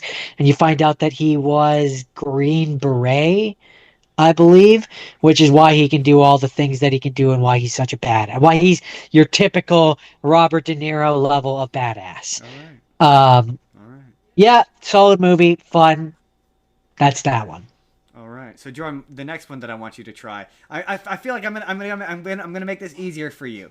I'm gonna make this easy for you. But the condition is you have to describe the whole plot, because in order for people to get the bit, Once I say the name, you're gonna know what I mean. You have to describe Oh, the whole plot. Remember okay. me. Now, Joe, Yeah. which one was Remember Me? I'm challenging you. Uh, This one might be tough. This one might be tough. that's the one with Robert Pattinson, where so okay, he has a dick of a dad, or at least you think he's a dick of a dad. Played by Pierce Um, Brosnan doing the worst American accent you've ever heard. yeah, you're gonna have to help me with some of the actual names of actors because I'm bad with that. And then there's the so uh there's a girl in the beginning who is at a train station with her mother. And then the mother gets mugged, and then the train station door opens, and arbitrarily and for no reason, this mugger decides to shoot the mom in the head, In a thus I don't know how else thus to, how, bringing more attention to which now that I know the plot of the movie, I can maybe get take it because it felt personal. it Like it did felt feel weird. personal, right? It felt weirdly personal, which makes sense to a degree when you find out that the husband of that wife is a police I officer. guess maybe it's supposed to, but So it like does not read that way, and the plot point maybe it's supposed to never comes be like that back. that person knew who the wife was and knew like it might be that, Uh, but it doesn't really I would describe the scene empirically as say it. almost comedically tragic. Like it's so over the It top that you're like, it's it's there. almost funny. Yeah, it's there just to make the daughter And traumatized, then what happens basically. after she dies? It switches over to Robert Pattinson, Switches over to Robert and he becomes Pattinson. the main character for a while. He becomes the main character, and then he gets into an altercation with the police officer Where you who's find out this is why he became Batman. yeah, yeah. You get now because he beats up a bunch of thugs like Batman. Yeah. But except then the police officer is like being a dick, and he's gonna let Robert Pattinson go, but he wants to like harass these two people who had nothing to do with it, who I think are Robert Pattinson's friends, if I remember correctly. Yes, I believe so. Um, and then Robert Pattinson is all like, whoa," and then tries to stop him, and then he throws him against the hood, and he arrests him. So now those two got beef, and then we jump. I'm going off of memory here, so you'll have to forgive me. We jump to a point where, meanwhile, we've seen that Robert Pattinson has a younger sister who is like the only member of his family that he likes Yep, and or appears to like. she is a Um, artist, yes, she is. prodigy. Um, She's an artist. She's a prodigy. That's what it is. art prodigy. Yeah. Yeah. And um, so then in college, in like his class or something, we have Belle from Once Upon a Time, Belle from Once Upon a Time. Yep, that's correct. who is the daughter of the police chief or police member Yep. guy officer, that's the Yep. word I'm looking for, who Yep. was a dick to Robert Pattinson. Yep. And so Robert Pattinson's friend is all like, hey, you should go talk to her and introduce yourself and seduce her because her dad's a dick. Pretty much. I, um and then Robert Pattinson actually falls in love with Belle from Once Upon a and they're Time kind of a cute until couple. and they're kind of cute and they're kind of adorable until later on we find out that the dad finds out that they've been coupling up, and he's like, oh, are you gonna tell her or are you gonna leave it to me like a coward? And then Robert Pattinson does tell her, and she's understandably a little bit pissed. A little bit. And then Robert Pattinson's asshole friend who talked him into doing it in the first place goes to her and is all like, he's actually a halfway decent dude. This is my Sorry. idea. I don't usually do the whole apology thing, but sorry. And meanwhile, Robert Pattinson has had this whole like confrontation with his dad where he's like, hey man, maybe if you were a more attentive father, my brother would still be alive. And the dad is all like, fuck you, get the fuck out of here. And then like they try to fight. And he doesn't show up to the daughter's art recital. Yeah, and so Robert Pattinson is pissed. He's pretty pissed about And that. and then the dad starts like becoming an attentive father and goes to pick up the daughter and is all like, oh, meanwhile Belle and Robert Pattinson have reconnected and are good again. And then uh dad is like, I'm gonna pick up the daughter, wait for me in my office. And we're at the school and we see it's actually September 11th, No, no. See, no, 20, you 2000. missed the best part. Is it's the she's writing on the chalkboard in the classroom and like it's a regular school day, and then the camera just It pans pans over, up and and shows the that it's the chalkboard date. says it's September 11th, 2001, And and then it comes completely out of and then nowhere. and you're like, oh damn, what the fuck? And then he's in his dad's office waiting, looking out the window as it slowly zooms out, and you see that it's the World Trade It's Center, the World and Trade you're Center. like, and He died in uh, 9/11. and I just And okay, okay, okay, okay. I, Full, I, full I, I disclosure, felt, full I felt, disclosure. We're gonna pull back the I curtain for felt this. awful. I felt awful. Hold on. Okay, we'll pull back the Pull curtain. back the curtain. I knew that was because we did this Yes, yesterday, we did. right? We obviously did this So yesterday. So Jordan heard the twist I yesterday. knew that that was And coming, and and and, and, and but the thing is, even just knowing that it's coming and like expecting it, just how they show it, I know. it just, It comes I, completely out of. That's what's it's so just funny. Is yeah. So yesterday when we did this, you guys can you guys can go listen to my so. half of this. But But hold on, real quick. So it pulls back and it shows the Trade Center building, and like you know you shouldn't laugh because no, obviously it's this it's not. horrendous It's tragedy. It's not not funny, but it funny. is. It's not funny, but the way they do it just comes so out of It comes nowhere. so out Like of you're left just field. not expecting it in any way. No, no, It's you're just not. like, I'm sorry, what? Like what? Like so, I yeah. just I told Jordan yesterday, and Jordan's like Jordan. The entire time I'm telling him this again, you could go watch his expressions. You won't be able to hear what he says, but you can watch his and no, in expressions. fact, Justin, what you should do is because you don't need the audio for it, What? Editor Justin should cut in my original I'll, reaction I'll see if I'll see what I can do. But but because you it's can at least see my facial because expression of Jordan's like, like what? Jordan's like surely in context this can't be as random because a lot of times when I'm describing a thing to Jordan, you can't get every single detail, especially when you're doing 8 other things. So like you're just not going to remember everything, and it's hard to really articulate how random it is. And Jordan went, surely in context, this must make sense. And I did the same thing because I knew that twist going into it. I knew that Robert Pattinson dies in 9/11. Like I knew that was a thing. But it comes the only bit of foreshadowing for it. There's one bit of foreshadowing, and there's two scenes where they go to watch movies, and the second scene they're watching American Pie 2. And There's one more bit of foreshadowing which is there? I noticed. There is when he's in class, they're talking about terrorism. Oh, okay.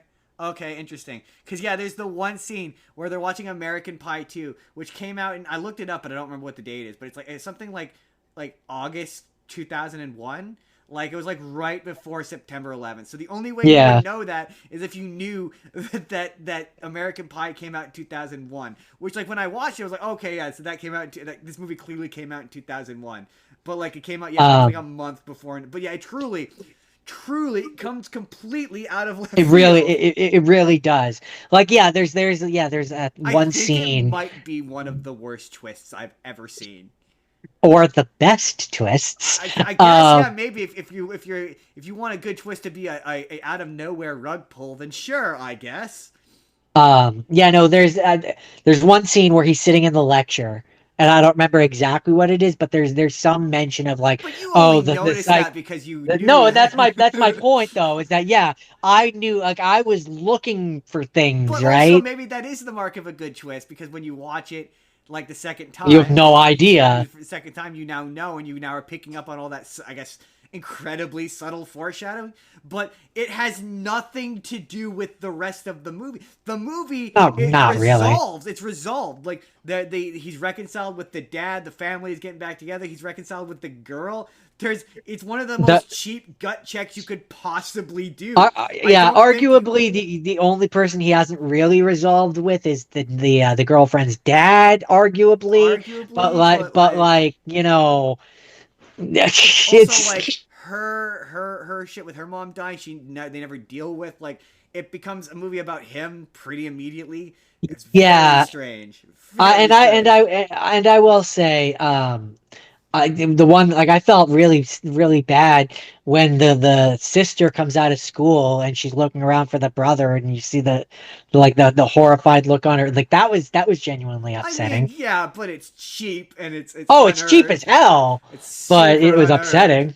Like So yeah, yeah, that's that's that one. it's funny because the only way you could possibly make people understand how random it is you have to tell them the entire boring plot of that movie in order for you to truly To understand get to that, yeah, to how get to that. out of the fucking blue it is. Because if I just said to you Robert Pattinson dies in 9/11 and I didn't tell you all the It gives you preceding a very different context or a right very different idea of what of why that it's such movie a would be. weird twist. Yeah, exactly. Okay. No, no. If you literally like if you said, yeah, this in this movie, Robert Pattinson dies in 9/11, and that's the only thing that you said, it would connotate a very different movie Entirely than what you different get. movie. Exactly. Exactly. That is Remember Me. Jordan, give me one. Give me one. All right. Okay.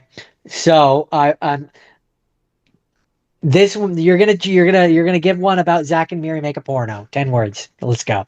This one is it should be pretty easy. You might not even need 10 words. I mean, Zach and Miri make a porno. Zach and Miri make a porno because Uh, they need rent. I have one word left over. there you go, 9 words. The title pretty much tells you exactly What's this movie what is. this movie is. Yeah. Okay. Um, This one is always gonna be a beloved favorite of mine. I mean, yeah. Number it's a one, Kevin Smith I one. love Kevin Smith, but number two, it's the movie. It's the movie that effectively destroyed his career. It's not why I love it. No, it's always gonna hold a soft spot in my heart. No, that's why I love it is because Um, it did. it's gonna always hold a soft spot in my heart because of the time I watched it with a friend, and it was a really I don't know why they insisted we watch this, but boy Same howdy, friend that the same friend that took you for reference, same friend that took you to all those snooty art house same films yeah. It was about the moment where he's filming and they where they pull make out tender love. where no where it's like where I was like can you believe this shit, that line that was about the moment where she realized it was a mistake. I mean, again, there's so many lines. I love it. It's one of those movies I quote all the time. Huck it, chuck it, football is always going to be one of my favorite. Huck it, chuck it, football. Oh, Um, I think I stand by. I think it's probably my favorite Jason Mewes role. Look, I love Jay and Silent Bob. Don't get me wrong. I love them. I love Jay and Silent Bob Strike Back. Don't care so much for Reboot, but um, generally like those characters, but he has some really funny lines in this that are a bit more straight that just work. Like it feels like he's an actual yeah. character. He's not just This Jason one, he Mewes. feels like a person. And I think part of why I like him in this one too is because um, Double Dutch rudder. unlike in when he's Jay, he's more earnest in this. Yeah, I think that's maybe what it is. Yeah, Um, and more likable more. Yeah, too. absolutely. Yeah, I completely agree. Way more likable. Um, Um, I know. but I like the fact. The thing I like about his character in this is you think he's that guy, and the joke is that he's not that guy.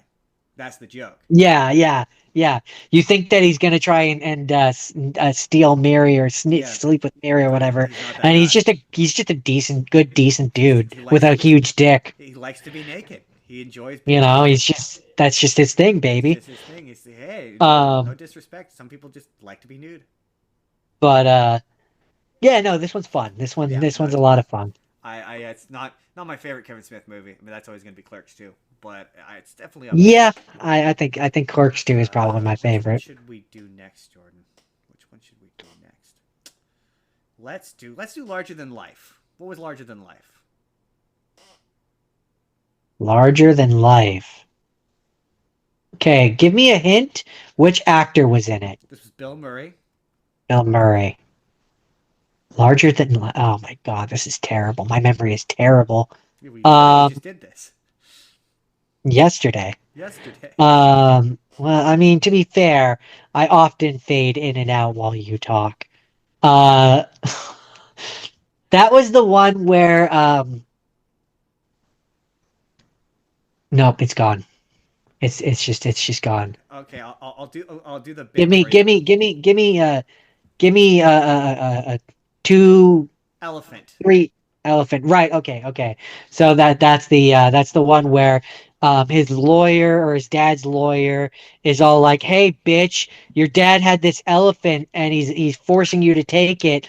Um, I need what was it, $15,000 Yeah, to cover my fees for giving you this elephant." pretty much. Yeah, Which I still say, um, $15,000 for an elephant feels too cheap, even in but it, 1995 it wasn't for the elephant. It was the money. dad left him. The dad was in the circus, and the dad left him an elephant. Right, right, right, And right. the lawyer was charging him lawyer's fees. The lawyer's Yeah, fees but weren't even but fifteen wasn't thousand. he selling the elephant for that much? He was attempting to sell it and attempting to get that much, and he couldn't find anyone to take it.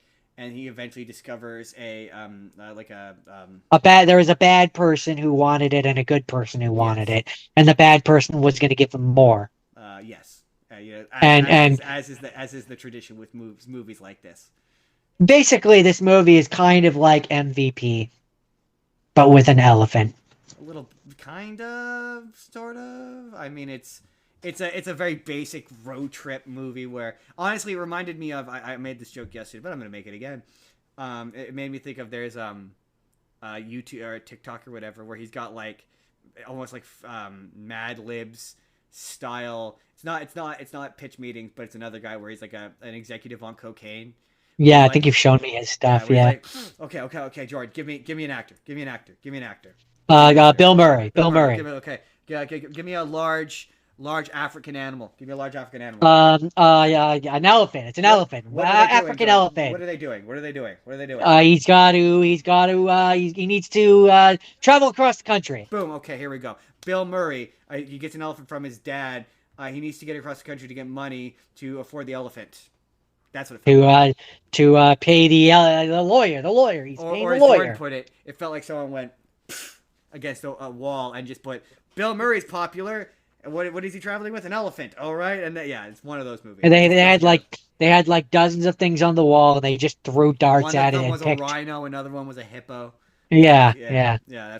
That's And what it it was. happened to land on Like elephant. it just feels like a jumble of and like I Or like you had a Wheel of Fortune board or a wheel, and I started my week with this, and it was like this is the point where I started to be like, do I actually like Bill Murray, or did I just have I been have I been lied to? or did I just convince myself I did because I just don't care much for him. This is not the one where I got frustrated and I went, what the fuck? I don't get his cultural like how come people found him charming and attractive and funny? I don't get it.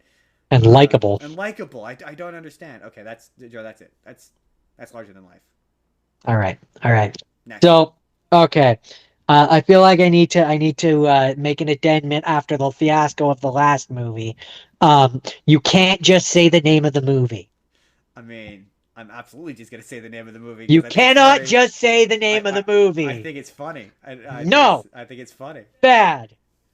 I think Or at it's. least if you use the name of the movie, you have to give the explanation of why what's happening in the movie is happening. I'm gonna All give you the right. name of the The next movie. Would you movie like to is flounder and then the next movie is Mike and Dave Need Wedding Dates. oh, I mean, again, this is another one where it's just in the title. It's about two guys Two guys need wedding dates. need wedding dates. Cause crazy. 'Cause crazy. And 3 words left. Boom, nailed it.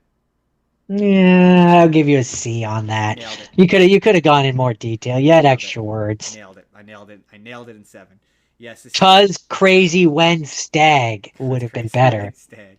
Yes, it's about two guys who their sister is getting married and they need to get wedding dates. Justin, for our Canadian people, who is their sister? Their sister is Sugar from YTV, and boy howdy, And Justin, what do you see of Sugar from YTV? everything, all of it, Yeah, all of it. including Crazy Bush. Oh, so much of it. Crazy Bush, Justin. Just all of it. And like my inner 10-year-old, a 12-year-old, 13 year Well, it old, was well, it was very happy. it was pretty happy because not that I've Oops. ever thought about that, but Oops. now I've seen it. No, Oops. no, I love this movie because it was a kind of I thought it was hilarious the first time I saw it. I very much went, why is this not a franchise? Like I think it's not a franchise because I don't think it did very well. But like I would watch Mike and Dave go to Europe. I'd watch Mike and Dave like go to the family reunion. I'd watch Mike and Dave get into all kinds of shenanigans. Like this one was like Absolutely, I would. this one was it felt a lot like It's if to me this one is kind of like yes, you're right. It doesn't look like it financially did very well. did not do very well. But this one it feels like it was meant to be like a trilogy. Yes. And like the second one, it feels like the second one should have been Mike and or Dave. One of them is the one that's getting married. Yeah. Probably Mike, because Mike feels like the more responsible of the two, and then Dave shows up with Aubrey Plaza because they're still together, and now they're the ones that fuck everything up. That would be kind of fun. And it's like Mike is trying to have his wedding be successful and keep his bride happy, and Dave is classically being Dave and fucking things up. Mike and Dave get married. That'd also be kind of a funny. Jordan, is that it? Well, that you're right. That sorry to wrap up. You're right. That would be even better. Where it's like Mike is Mike is the one that's planning on getting married, but then because Dave has to do everything that Mike is also doing, he decides that he wants to have it on the same day, and the insanity ensues. And insanity That's all. ensues. Which one? Which one? Which one? You know what? I think this is gonna be funny. Jordan, tell me what happens in Twilight New Moon, based only on what I told you. Oh, okay. Well, I uh, think this might be its own video. Jordan explains Twilight New Moon. Jordan has never seen Twilight New Moon. Uh, so okay. Edward's a fucking creep who likes high school girls, and he tells his high school girlfriend that they can't be together anymore because him and his family have been found out, or vampires are people are starting to suspect that they're vampires. And so he's like, I have to go away now. You and I can never be together, high school girl. And she's all like, but I want to be with you, vampire. You sparkle in the sunshine, and I love you. Also, there's a person who says that he's a werewolf, but he's not actually a werewolf because he doesn't turn into a werewolf. He's more like an animagus from Harry Potter because he just turns into an animal. And I don't remember if you tell me how he really plays into things, but I know that there was this whole Team Jacob, Team Ed thing. So clearly they're both vying for her. Maybe that's the third one, but they're clearly vying for Bella's love in some way. And Initially, and then Jacob becomes a wolf boy, and he's like, "I can't be with you anymore." And she's all like, "But you're the one thing in my life that's constant." And there's a bunch of dialogue that's shit. and then It's I Twilight. think there's talk about Bella becoming a vampire. Yes, because she knows too much. The Vatican of vampires determines that she That wants to go. she has to be The options are become a changed. vampire or die. Yeah, and obviously death is not preferable. Death is not preferable. And like, look, And man, I'm not here to make fun of Twilight. It's I am. Twilight. But there's a scene where no, it's more just there's no point in making fun of Twilight. Everyone's already made fun of Twilight to death. 10 years ago. But Yeah, you're like, right. there's a scene where she's in her bedroom and he shows up, Jacob, and he's like, "I'm coming up," and he does a series of parkour moves up into her bedroom, and she has no reaction to it. She's like, "Oh." Like no reaction to it whatsoever, and you're like, "Oh, Jordan made the point." He was like, "Well, maybe that's because she's just used to out of pocket shit like that." She's been Because dating Ed for like what, she's been a hanging around couple years now. vampires. No, like a year, A year? Okay, well, still, I she's think. had a year of vampire A shit doing vampire shit, vampire, but so like number one, used to it. she's not used to him doing that. From her perspective, he's a regular guy who's just now capable of doing inhuman, physically inhuman shit. But number two, and this is the important part. Um, Have you ever considered that she's just so shocked that she when just can't react? when she leaves, he goes to jump out of the window that he just jumped in, and she's like, "No, Jacob, No. no! Don't jump in that window!" And she acts shocked then. So I guess her shock was just It delayed. was I it was guess. delayed. It was just delayed, you I know? It guess it just was just delayed. I don't. But yeah, it's Twilight. The other thing that's different is this is now directed by a different director. So all of the characters actually look like they have human skin instead of being like weird and pale like they were in the first one. tasty.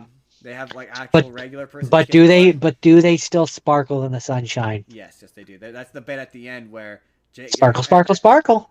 fuck yeah, sparkle, sparkle, sparkle. It's a bit at the end where Edward thinks that Bella is died because Edward can read people's minds, but he can't read Bella's mind. That's what makes her special. And so Alice has a vision of her jumping off of a cliff, but she didn't actually jump off a cliff. She was just cliff diving, and so Edward thinks that Bella killed herself, and so he goes to the Vatican, Vampire Vatican, and is like, "Kill me," and they're all like, "Nah." He's like, "Come on." He's like, "Nah." He's like, "Fine then. I'm just gonna go out to public and take my shirt off." And they're like, "Don't do that. If you do that, we'll have to kill you." And then he goes to take And his he's shirt like, off. "That's exactly what I want." And then Bella's like, "Oh no, I don't want you to kill yourself, Edward." And she jumps in front of him and prevents him from doing it. And then that's where the vampires are like, "Oh, if you don't turn to a vampire, we'll kill you." That's Twilight. Okay. All right. How did I do? You did all right. All right. All right. Okay. Now this one might be harder. Pineapple Express. 10 words. Ugh. When are you gonna give me the ones that I actually watched? Um, those are at the end. God damn it. Okay. I'm, okay. Okay. Okay. I'm gonna have to start rapid firing through these because I'm getting to the point where I'm like, Oh, I mean, I can just jump to those if you want. no, I don't know. I'm just like, do I want to do the whole list? Ah, fuck it, we'll do the whole list. We're only at an hour 45. Well, we just don't have to do like huge plot explanations for all of mine. Yeah, yeah. What is this one? Pineapple Express. Seth Rogen No, and that's one word. We'll do one word. Okay. and Dave Franco, James Franco.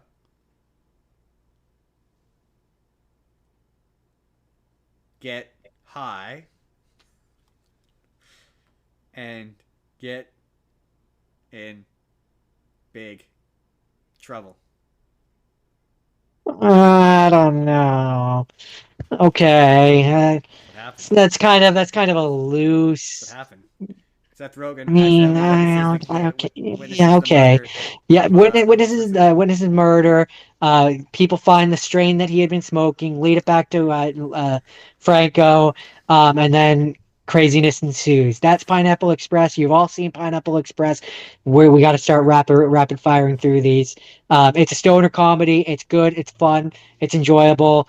You probably have all seen it before. It's been around since 2008. I mean, James Franco got canceled, so you can't enjoy it anymore. We don't think uh, what's his tits is funny. Oh, what's his Oh name? yeah, the Danny McBride. Thank you. We don't like Danny McBride. We don't think he's funny. I'm I have determined. yet to see a thing that I found him in that I I'm think is funny. determined to find a thing that I like him in, but I've yet to find it. Um, yeah, for That's me, Pineapple. it's yeah, like I said before, it's a situation that I've never been in, so I don't really find relatable. But I guess Jordan pointed out yesterday that theoretically, I suppose Coworkers or you can have a something. coworker who thinks that you're friends when you're not friends. But yeah, that specific instance of having to hang out with the drug dealer, never gone through it. No, no, me neither. Um, Well, yes, kind of, but not in that context. I'll explain that joke to you after. Jordan, Jordan, why don't you tell me about Osmosis Jones?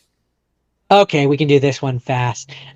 Bill Murray is a sick man who likes to eat things that monkeys have eaten. Oh god, Um, that's the most disgusting bit in this movie. Is when he eats the and egg at the beginning of the movie, and he eats it's been in the friggin' chimpanzee's mouth, the monkey's mouth. Ugh. Ugh. Yeah, but you're also talking about a man who eats disgusting shellfish from a like what sixth graders Yeah, like science experiment. Like it's a man is wonder. my man is not competent, and it's no wonder he's not like that. He's It's sick. a It's wonder a he's wonder he's it's a alive. wonder he's lived as long as he has because let's yeah, Um, he eats tainted oysters he eats oysters at a science fair like in which the experiment is that they are intentionally tainted, and then he yeah. vomits all over the teacher, and you're like, And so the story follows the white blood cell Chris Rock as he is trying to stop the viral infection that comes from the egg that had the chimpanzee eating it as well. And it's like, no wonder you have a serious infection. And spoiler alert, things work out well. It's a children's it's movie. a children's movie. They stop Thrax and they beat him, and he doesn't actually kill Frank. And his whole thing is he wants to kill Frank in 48 hours because he wants to be a in a medical textbook. He wants to be famous. He's played by Lawrence Fishburne in a performance It that does. is It's such a good performance. really good. He's legit scary. The design of the character is scary. I love the concept of Uh, anthropomorphizing anthropomorphized. parts of your body that aren't anthropomorphic. I like that. It makes you go like, wait, how does this like? But it's the kind of Bill Murray character where you're like, I don't understand. You're gross and disgusting, and your friend is gross and disgusting. How do you How do you have a daughter? how do you have a daughter? What? And there's a bit early on where the bit How, where no, she which to be fair, no, that's not fair. The question shouldn't be how do you have a daughter. It's how do you have a daughter with a wife that loved you and cared about you? Because yeah, he could have had a daughter with a one night stand. That you're a okay, maybe, slob. I but don't get like there's a like you're bit disgusting. there's this thing with Bill Murray where like they act like he's charming and handsome and funny, and he's like there's a bit early on where like Molly Shannon won't stop flirting with him, and you're like, I don't get it. Like even in the like the good part of the story, he's still gross. Like I Yeah, don't like get it. if they had a part where he was like not himself and was good and charming or whatever, then like okay, like if I guess if we had seen him when his wife was alive, I thought it was and mean, he was like a completely different character, right? like I don't. he was like way more fit, and then like we cut to it's like 5 years later and he's the Bill Murray that we see in the movie and he's gross and disgusting, and the idea is he became that way because the wife passed away, then okay, sure, maybe, but like yeah, he's just always gross and it makes Right? it unbelievable that he would have gotten a wife. Like if you're gross enough to eat tainted oysters at your child's science fair, like I don't know. I don't understand how that's the he hasn't fallen yet moment. Like what? Yeah, How do you that's work the your way he's through about to life? fall moment. Like Right? why would you think that's a good idea? What reasonable, sensible person would think that's a good idea? I don't know. Was the William Shatner? Because William Shatner plays the mayor and he's short, and I just think that's funny because William Shatner is insecure about his height. But like, was he running it at that point? Like, I don't know. I just don't get it. Because like, one of the things I like about that movie though is I like the fact that the cells in the body they're frank, but also they act independently. So like there's a point where you have the cells cleaning up the pieces of the egg, and like yeah we need to start eating more healthy. And I just thought that was Yeah, interesting. The yeah. symbiosis between the cells and Frank, how Frank is both where they live and they are Frank. It's just that's such a the movie doesn't really explore that really all that well. Like I will agree, there are a lot of reviews were like, yeah, the animation is tight and fun and interesting and super fast paced and super well done, and the voice acting is really Mhm. solid and the animation is really good. And the live action bits are directed by the Farley brothers and suck. Not that they suck, they're just they slow down the movie. You're like, okay, come They on, pull you out of the let's story. get back to Osmosis Jones, the guy the movie's named after. Come on, come on, come on. Like I know we're inside the guy, but we don't need to see a lot of the guy. right? Doesn't he doesn't really add it. Like if they had had it where like one of the like if they I think it would have pulled me out of the story less if Osmosis Jones was voiced by Bill Murray. Yes, that I don't disagree with. Yes, I think maybe the mayor also. I think a couple of his like his Like a couple grandson of should. if a couple of the people inside the body, but in particular for me, Osmosis Jones, the main character. Yeah, If yeah, he yeah. if he had been Bill Murray, then it would be less distracting when we pull out and it's Bill Murray. True, true. I mean, this movie definitely walked, so Inside Out could run. Yeah, yeah, yeah. That's Um, Osmosis Jones. Unless you have anything else you want to say about Osmosis Jones. no, no, I was gonna say, do you want to jump ahead to the last two things? I have five.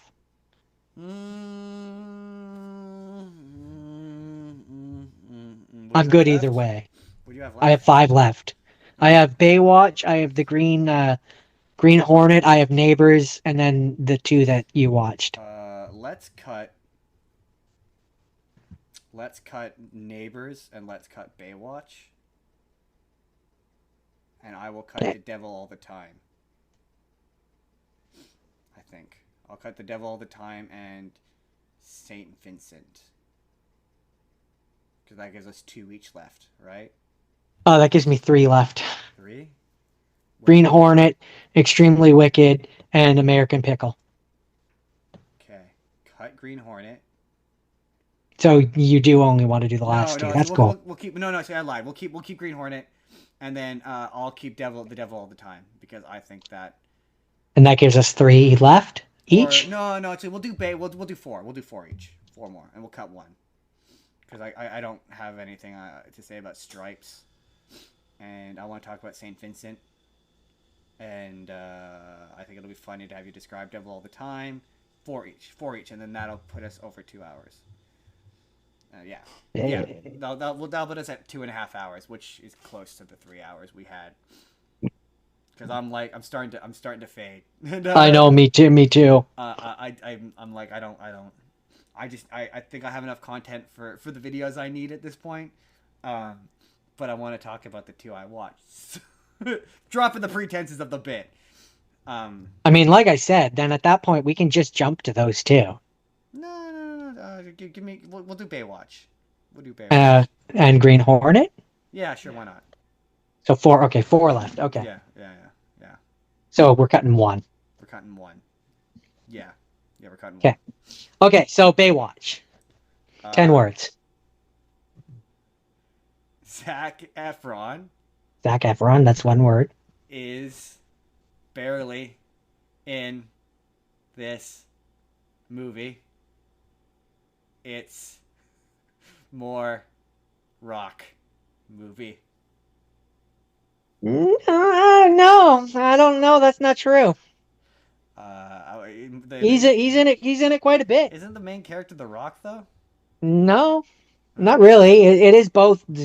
This movie had when you look at the poster, this movie, the two names that are on it are Dwayne Johnson and Zac Efron. No, fair So enough. Yeah, this is the one. I would say it's sort of they share.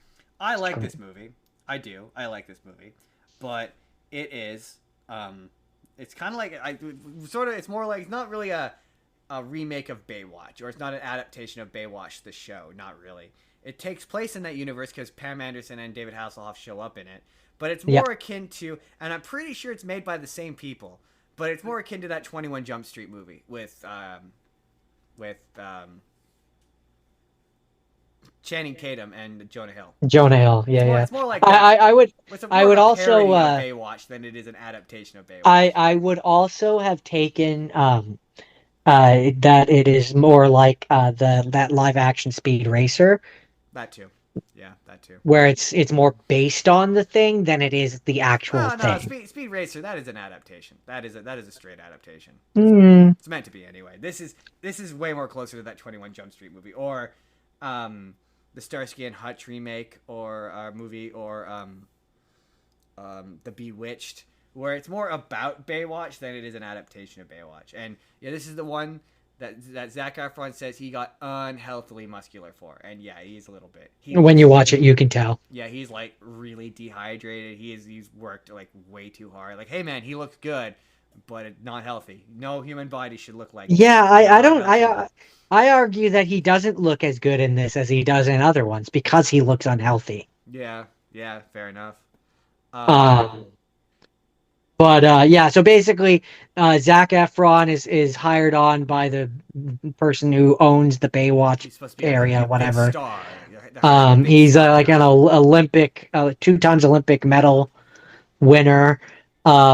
He's the publicity hire, Guy basically. gets his junk stuck in a bench. And That happens. the whole joke is Dwayne Johnson and the rest of the lifeguard squad act as if they're like police members, police people, officers. That's what they used to do in the Um, show. and so they make a lot of references to things that I'm guessing are episodes of the show. I'm guessing. And they're trying to stop a drug bust stuff that's going on in their area, and it's a real silly romp. Just it's a It's romp. it's a romp, It's a Justin. Okay, romp.com. romp. It's a romp. It's a romper. It's a romper. It's a romp. Logan Paul shows up at one point. There's a cameo with Logan Paul. No, that got cut. Did it? Yep, Oh. it's not in the movie. He was supposed to be, but it got cut. Oh. I thought his scene was actually in it. I guess not. Nope, Huh. nope. He was supposed to be in it, but it was cut. Huh. Well, all right then. Well, all right then. Jordan, that's Baywatch. That is Anything else? Baywatch. Anything else to say about Baywatch? Just running in I slow don't. I motion. don't. I don't think there's really anything to say about Baywatch. I mean, there's a lot of attractive people in bathing suits. That is as absolutely true. Jordan. Jordan. Hmm. What happened in The Devil All the Time? The Devil All of the Time.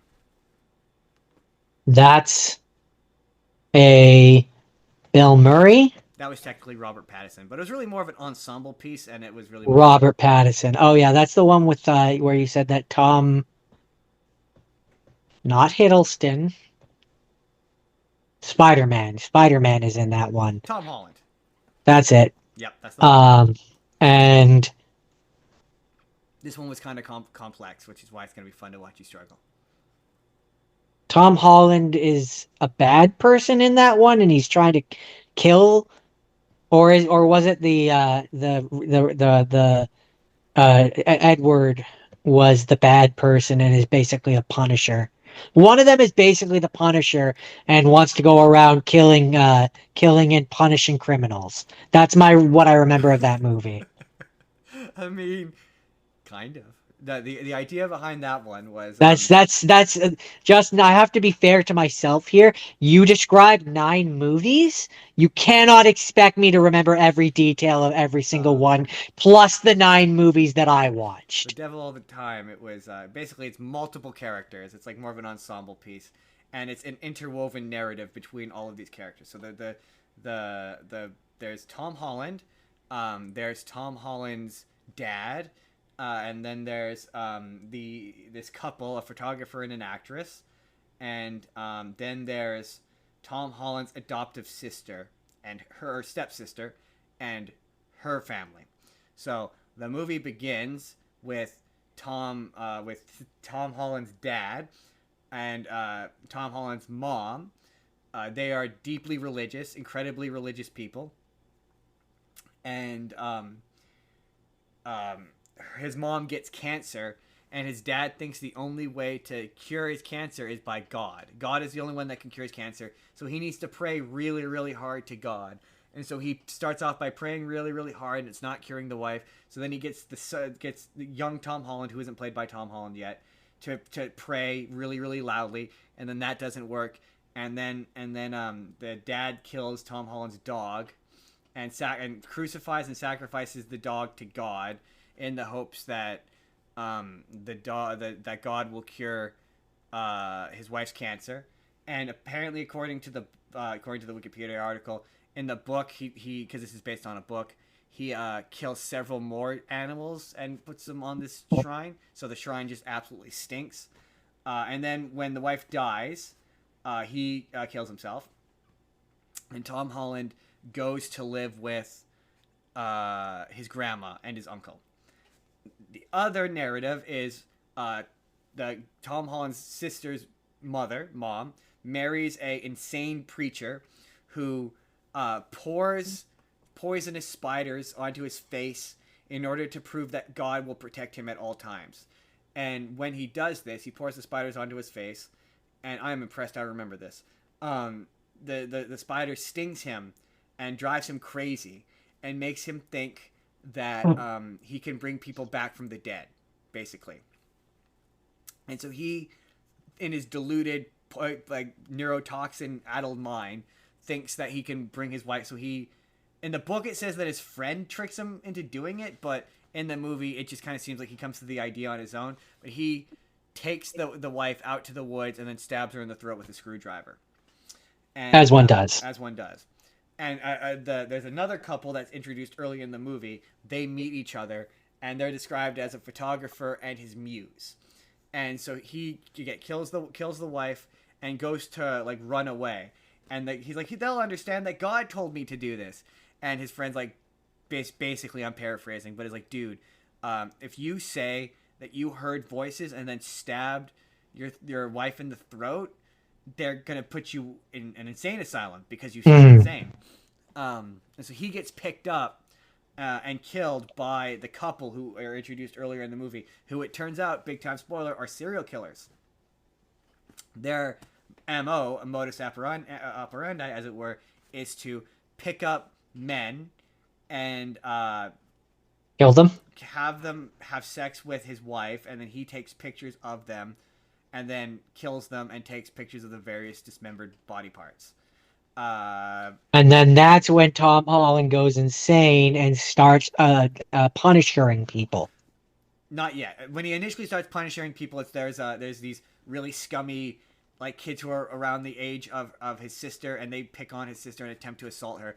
So he shows up at their place because there's a bit earlier where they're praying, and there's guys who like drive past them or whatever, and they're like, oh, we're gonna go visit your wife and take care of your wife, and just say really vulgar things.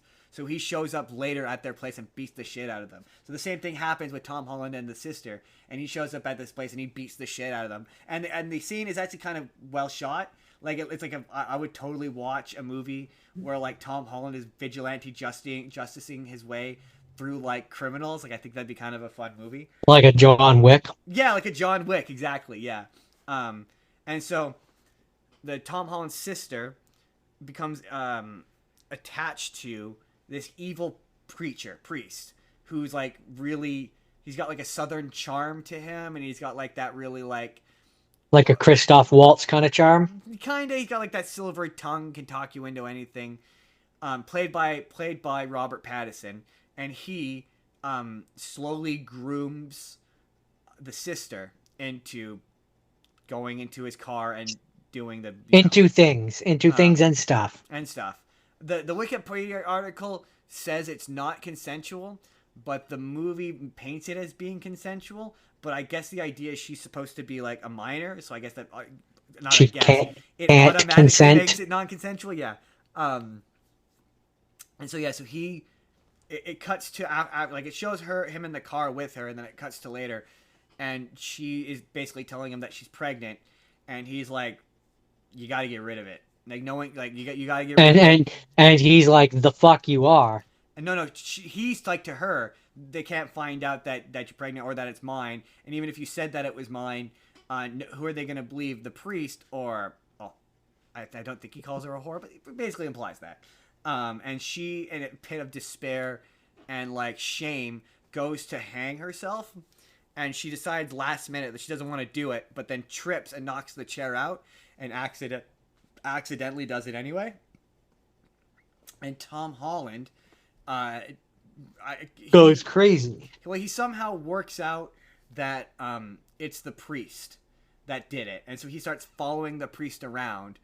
And it's all these gross and uncomfortable, like, and to the movie's credit, it does this really well of like when he's a priest and he's respectable, he's like presented and he looks like a decent guy, but then when it's showing him do this reprehensible stuff with these women, he looks disgusting. He looks disgusting. He's got like this fat gut. And he just looks awful. And yeah, eventually Tom Holland confronts him and accidentally kills him, ends up killing him, and runs away, and runs into the serial killer couple. And he works out that they're serial killers and they're about to kill him. They're trying to seduce him into sleeping with the wife, and they're about to kill him. And he shoots the guy. And then the guy they over the course of the movie, the serial killer couple, they become like angry at each other and start yelling and arguing and whatnot. She's kind of having second thoughts. She doesn't want to be doing this anymore, and so he gets paranoid and thinks that she's going to attack him. And so she gives him he gives her a gun, but fills it with blanks. So Tom Holland is holding her at gunpoint and is like, "Don't do this." Basically, don't if you shoot me, I'm gonna shoot you. Don't do this. Neither of us want this. And she shoots first, and he shoots her and kills her. And you think that Tom Holland has gotten shot, and that's when they reveal that the bullets are blanks, and he's killed both of them. And her brother is Sebastian Stan, and he shows up, trying to figure out what's going on. He knows that the husband's a bad guy, but he doesn't know in which way. And he gets into a shootout with Tom Holland, and Tom Holland inevitably kills him. And the movie ends with him hitchhiking. And it's the kind of movie that, like, a great deal of it is dependent on the plot is dependent on a person hitchhiking. And it's like one of those, like, this would never happen because people don't hitchhike anymore. No. And the whole idea, they eventually discover the body of the priest, and they're like, "Oh, he killed the priest. He must be a bad guy." Like, well, no, the priest is actually a bad guy, like a really bad guy. So like, maybe it isn't such a bad thing that Tom Holland took him out.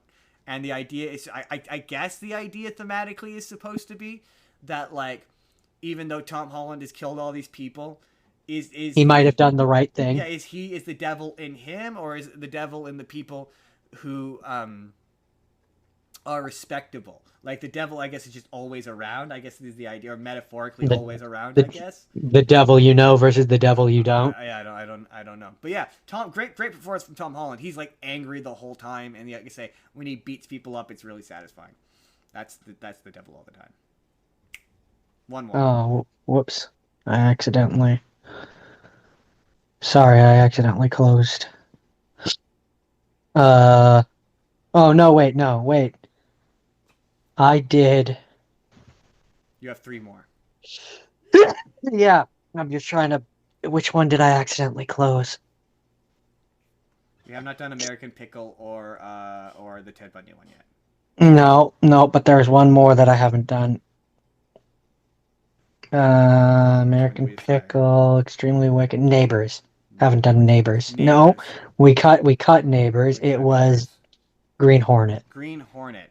I accidentally closed the Green Hornet. Okay, I can do Green Hornet. Give me the 10. Green Hornet 10. Seth Rogen is a shit superhero with a badass Asian sidekick. All right.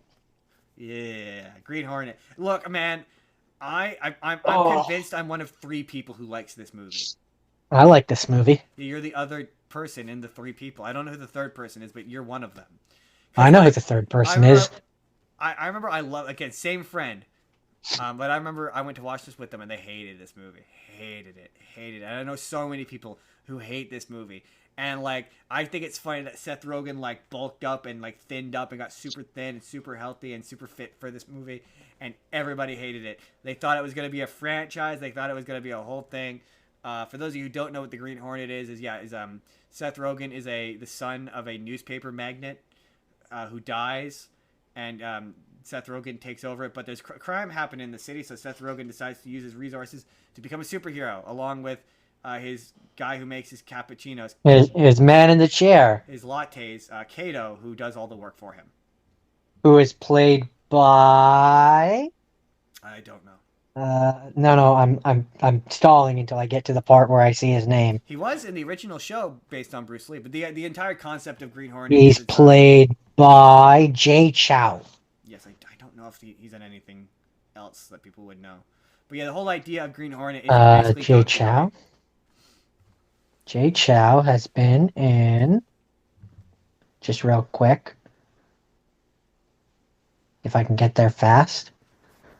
Has he been in anything really famous?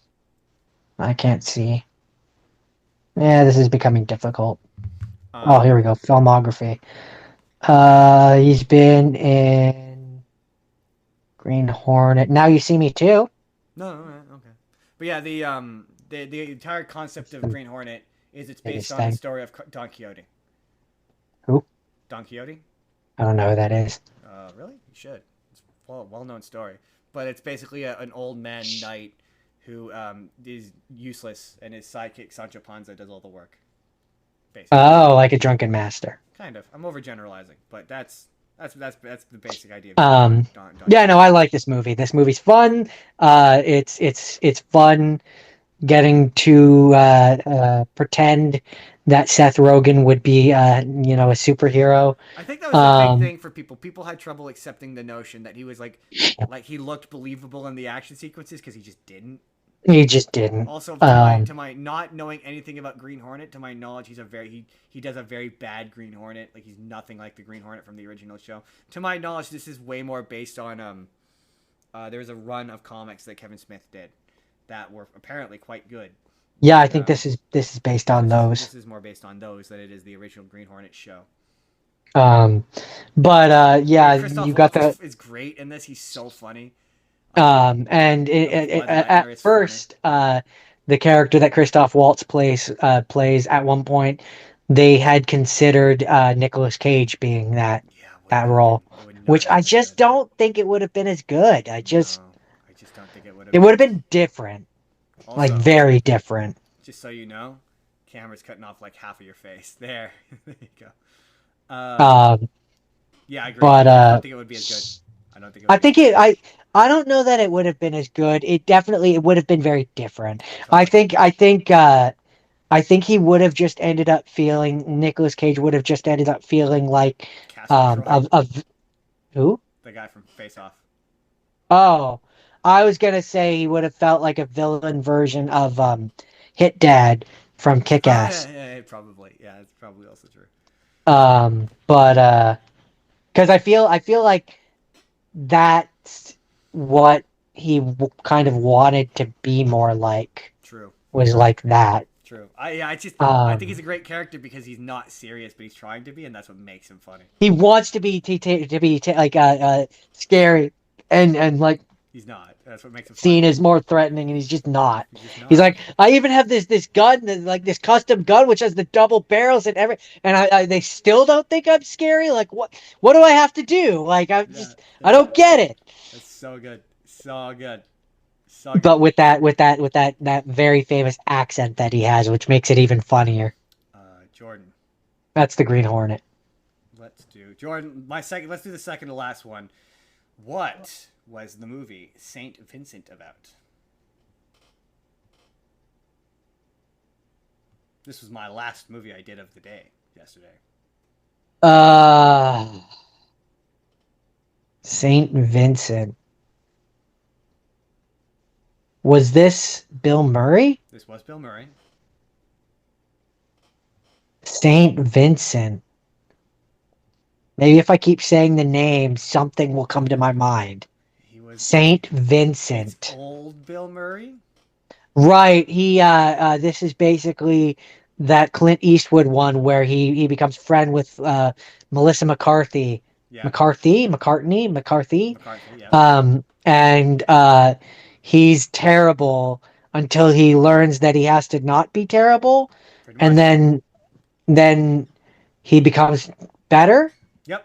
And also Melissa McCarthy is there. I see. Well, this one has a distinction of he acts like an asshole, but he's not really an asshole kind of characters. Like he's Uh, embittered is the word I would use. He's older. He's been through a long life, and he's had so his wife has dementia and is living in a care home, and he goes and visits her once a week, where he does her laundry and pretends to be her doctor, and so goes and visits her. hmm. He is in a relationship with a Russian lady of the night, as they put it, who is pregnant. And the movie is unclear as to whether or not the child is his. There's quite a funny moment where Melissa McCarthy asks that to the kid, and the kid's like, we don't talk about it.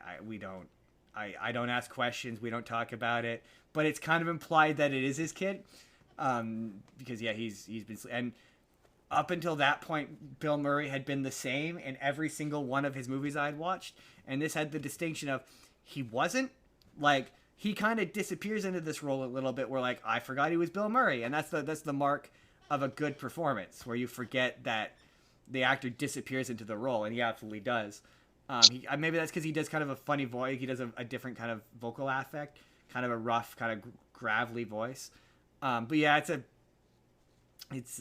I saw a review which said that it gets too schmaltzy, but it's a movie about an older man who becomes friends with a young boy. It's kind of their whole deal. Like, movies like that are always schmaltzy. Yeah. That'd be kind of like going to a superhero movie and being like, I liked it until they started wearing entirely too much spandex. Or going to a musical and being like, I was having a good time, And then they but then start they just started singing they and there open was just too much they singing. opened their mouth and there was entirely too much singing. Yeah. Um, like, yeah, I won't lie. Like, there's a, like, at the end, the reason why it's called Saint Vincent is because the bulk of the movie takes place in a Catholic school for some reason. Melissa McCarthy insists on him going to Catholic school. She's honestly the worst part of it. There's one scene where the kid Bill Murray teaches the kid, and it's always weird because assholes always teach kids this move in movies, but it's the one where you take your palm and you poof up into his nose, and if you do it right, you can break their nose. He does that to a kid, and like there's this kid who he moves to this new school, and this kid's just super aggro for like no real reason. He's just kind of an asshole to him for no reason, and he picks on him a bunch, and he steals his phone and wallet, and that's why Vincent has to babysit him. But he's the kind of kid character where he's probably too smart to be babysat, but he can't get into the house because he doesn't have the keys. Anyway, so yeah, Vincent teaches him how to fight back by doing that move to the kid. So he knocks the kid out. Like, he hits him in the nose, and the kid goes down instantly, like Like a completely sack of unconscious, like a potatoes. sack of potatoes. And him and the kid are friends throughout the rest of the movie because sometimes boys just need to work it out, you know. Boys will be boys. And there's a scene where Melissa McCarthy goes to talk to the two of the priests, his teacher and the principal, for lack of a better word. And she just starts to go into her sad backstory. But it's like, she's like, oh, her husband cheated on her with anyone he possibly could. And then she's just, I can't remember all of them. She has this big, long speech where she says a bunch of really weird and inappropriate things that you could tell that they just kind of told Melissa McCarthy to do her version of improv. And it just goes on forever. And it's not really funny. And it's like, it doesn't work for the character she's been playing because the whole thing is she's been kind of the straight man the whole movie. And she's been normal. And that's what's made her character enjoyable. But the minute she becomes Melissa McCarthy and is doing unfunny shtick, it's not funny. It's just not. I don't think it is anyway. But anyway, the whole plot of the thing is that throughout the movie there's a subplot where the teacher is teaching them about saints and modern day saints, and there's a scene where it's a huge setup to be like, oh, okay, so they're gonna call him a saint at the end of the movie. I get it, but they keep cutting back to this teacher teaching them about different saints or whatever.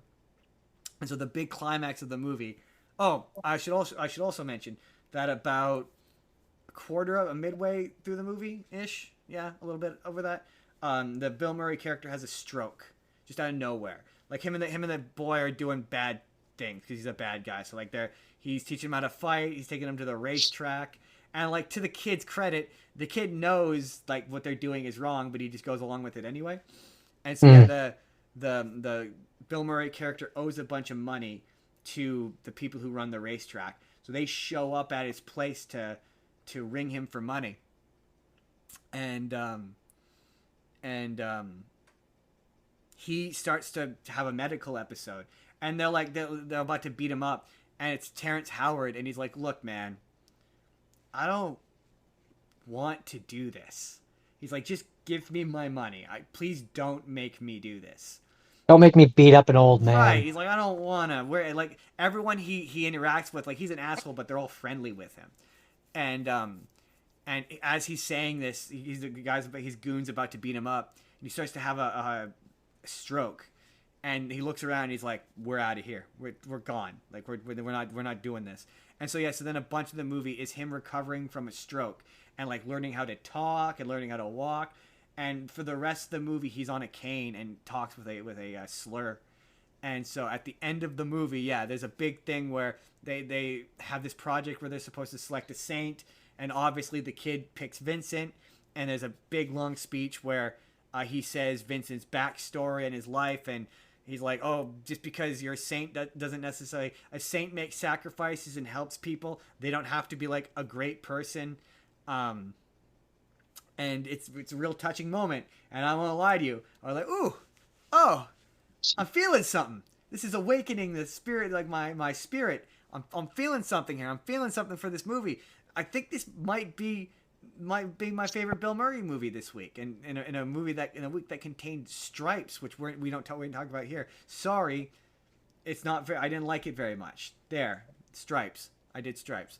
I really like this, and I would totally recommend this to people because it's really, it's schlocky and it's schmaltzy. But again, you wouldn't go in. I don't know why you wouldn't go into this movie expecting it to be schmaltzy. Yeah, yeah, That's the yeah. kind of movie it is. I had a good time. You should check it out. I may add it to your list. We'll see. I haven't decided yet. All right. That's it. That's St. Vincent. So now, Justin, the Ted Bundy movie. Okay. Ted Bundy movie. Oh boy. Okay. I'm not telling you the name because you have to remember the name because it is a great way to pad out these words. uh, the girlfriend. Oh, I got it. Life and. No, Wait. So we're I'm restarting? gonna restart. Life and crimes of serial killer Ted Bundy. No, we'll do Ted Bundy. One word. Ted Bundy. One word. And trial. Yeah. You have two more words. Do you want to use them? Frustrating movie. So what I would have gone with, I would have gone with Ted Bundy is extremely wicked, Oh, shockingly evil, and vile. I did think it was funny when John Malkovich says the title of the movie. Although He said the thing. he said the thing, but to be fair, I'm pretty sure. Okay, this movie is frustrating, and I remember why when I was watching it. I liked it. It's not that I didn't like it. My biggest thing is it's about Ted Bundy, and huge, and I get that it's supposed to be from her perspective, but it's not. Like, so much of the movie is from his perspective. Like, a great deal of the movie is from his perspective. Like, it cuts away from her for, like, huge portions of it, so it can just do creepily faithful recreations of his trial and his interviews. But, like, there's scenes where it's, like, it's him, and he's at the library, and he's being followed. Or like, there's the best example is the bit where he's in prison, and he's got the picture of the picture that the little drew girl daughter third. on Yeah, the yeah. wall, and the cop comes in, and the movie acts as though the cop is the bad guy, tearing up the picture and treating him like shit. But it's Ted Bundy.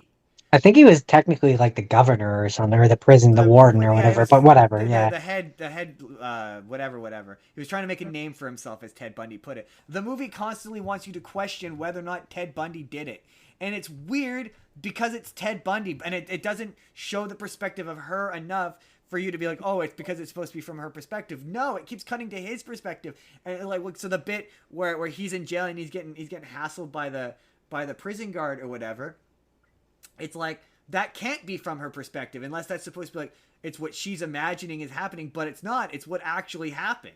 Like, that's But to be fair, so much of this to be is fair, what it was actually happened. But it's to be Ted fair, Bundy. it was based on her memoir, so it's not a one-to-one thing. Yeah, that's my thing with this is so much of this movie, for some reason, it gets to the end and it shows you him doing one of the crimes, right? And it treats it as though this is an episode of Law and Order, and the big twist is that he actually did it. But it's Ted Bundy. We know he did it. So the scenes where they try to make you sympathize with Ted Bundy are weird. Like, they're not bad per se. They're weird because it's Ted Bundy and we know he did this. So, well, this is where it would be interesting. And maybe this might be why I have less of that issue than you do, is because I know Ted Bundy's name, but going into this, I didn't know the details of what he had Sure, done but you or know he's anything a like that. famous So serial killer who everybody. what I was gonna say though is it would be interesting to hear the opinion of someone who had never heard of Ted Bundy at all, Yeah, maybe.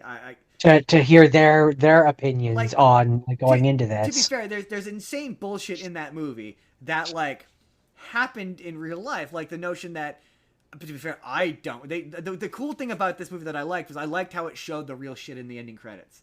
Or Yeah, that was cool. That was really cool, and it was really cool to see how close. Like a lot of again, all the stuff in the third act of him in prison and him in the trial, and yeah. Don't point your finger at me. I That don't think John Malkovich does a particularly great job of encapsulating the judge, because the judge was very clearly a Southern man with a Southern accent. The fact that he kept yeah calling him partner was weird because John Malkovich doesn't have the remotest hint of a Southern yeah accent, so it was strange. Or the fact that Jim Parsons is just in this for some reason. yeah Um, yeah yeah yeah. That was weird. that was That threw me. weird. That pulled me out a bit. But like a lot of the shit that he I was like, did, whoa, we're in the universe where Sheldon became a lawyer. right? But all the shit that he pull, all the shit he does in the courtroom, and like the bit where he comes out and they're interviewing him, and he's like, "Oh, you've got the warrant. You've got the warrant now. You've got the warrant. Is that what you want?" That they show that in the credits. That shit actually happened. So like all Yeah, this shit where you're like, "Oh my god, it's ridiculous that like these women are so willing. Like he's so and it's funny because I almost think that Zac Efron is too charismatic. Like when you see the actual Ted, actual Ted he's Bundy. creepy. He's creepy. He's not charming. I don't think he's charming or good looking or anything. I mean, But but like apparently clearly he a was. lot Yeah, of women people did. did. Yeah, a lot of women did So find him handsome. that's where you know the interesting question of, do you find him creepy because you know what he is and what he did? You might not have if you had Uh, met him in well, person. I would, but I'm immediately mistrusting of Smarm. So that's just this is who I am. I would find him creepy. It's hard to say. Like It's hard to there's a say. lot of guys who I think are creepy who the world doesn't. So like I think I'd be like I'd be the guy following the trial. I'd be Haley Joel Osment basically. But the Fair. thing is that the thing is the movie flip flops between again the girl's perspective and his perspective for some reason. So like it wants you to think that all of the people who are questioning him are unreasonable, and it doesn't work. It doesn't work for me. Yeah, and I'm not saying it's bad. Like I think Zac Efron is phenomenal in this. He is Oh, he does a creepy. He's fantastic job in this. unsettling. There's a couple of moments where like you can see the facade break, and like Hmm. I just think like there needed to be more of a breakdown of his actual personality, because no, he didn't love her. Like the movie makes you think he loved her, and he did not love her. Like he didn't No, love no, her. He's she was a cover story Yeah, for he's him. That was it. incapable. And what the movie leaves out is he abused the daughter. Like the like in the movie they're like, oh, she says, oh, I never touched the daughter, but he did in real life. Like she was a real woman, and he did under the guise of playing abuse the daughter, and he did hit her and he did treat her badly. But the movie doesn't do that. The movie sort of makes you question it until the end when they show you that he did it, which again like it's an episode of Law and Order, and it's weird. It's weird because I Yeah. think I think maybe because this kind of feels like maybe that's what the movie because it wants to have the hyper realistic recreations of the court scenes. Um, it undercuts any sort of mystery. I think maybe if you had done it where you don't say his name and you don't make it clear that it's Ted Bundy, and you make the question, Yeah. and then at the end when he says his name, oh my, or because it treats the fact that she called the cops on him as a twist. So if it did that scene and you hadn't heard his name the whole movie, you'd only heard Ted.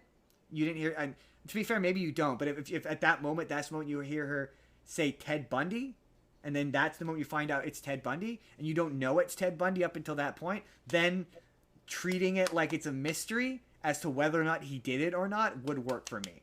But it doesn't Yeah. work for Well, me because it's treating all of the people who are right as though they're wrong when we know they're right. It makes the narrative frustrating. And to be fair, I'm fully aware this could just be a me thing.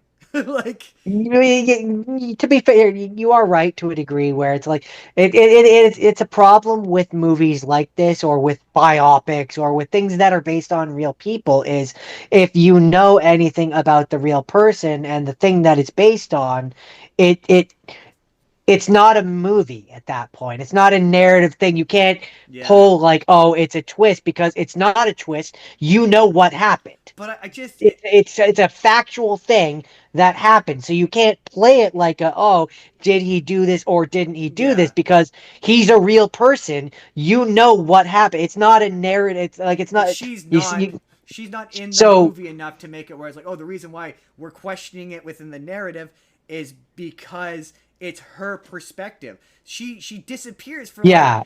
like most of the climax of the movie. It cuts back to her watching the trial, but she's not really a character, and so then it wants you to be like, oh no, no, no, you know he did it, but it keeps making you question it and making you sympathize with him, and it does Um not work for me because it's ultimately Ted Bundy.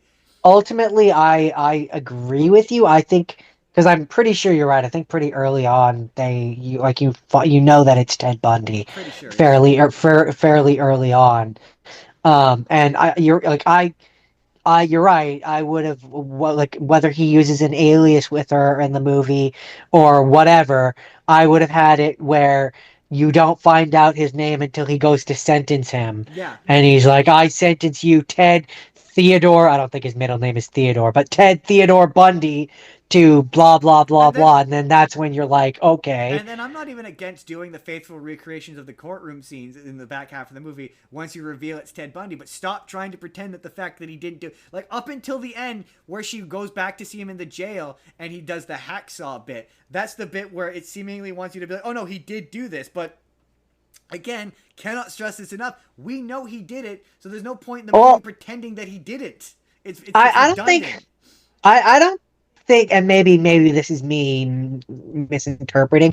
I don't think the interpretation is supposed to be that we, the audience, at that point don't know that he didn't like that he did it. Mm, We know he did it, but they don't have the evidence. They can't like he has to, or not that they don't have the evidence, but like he hasn't admitted to it, and so she feels the guilt for turning him in still at that point.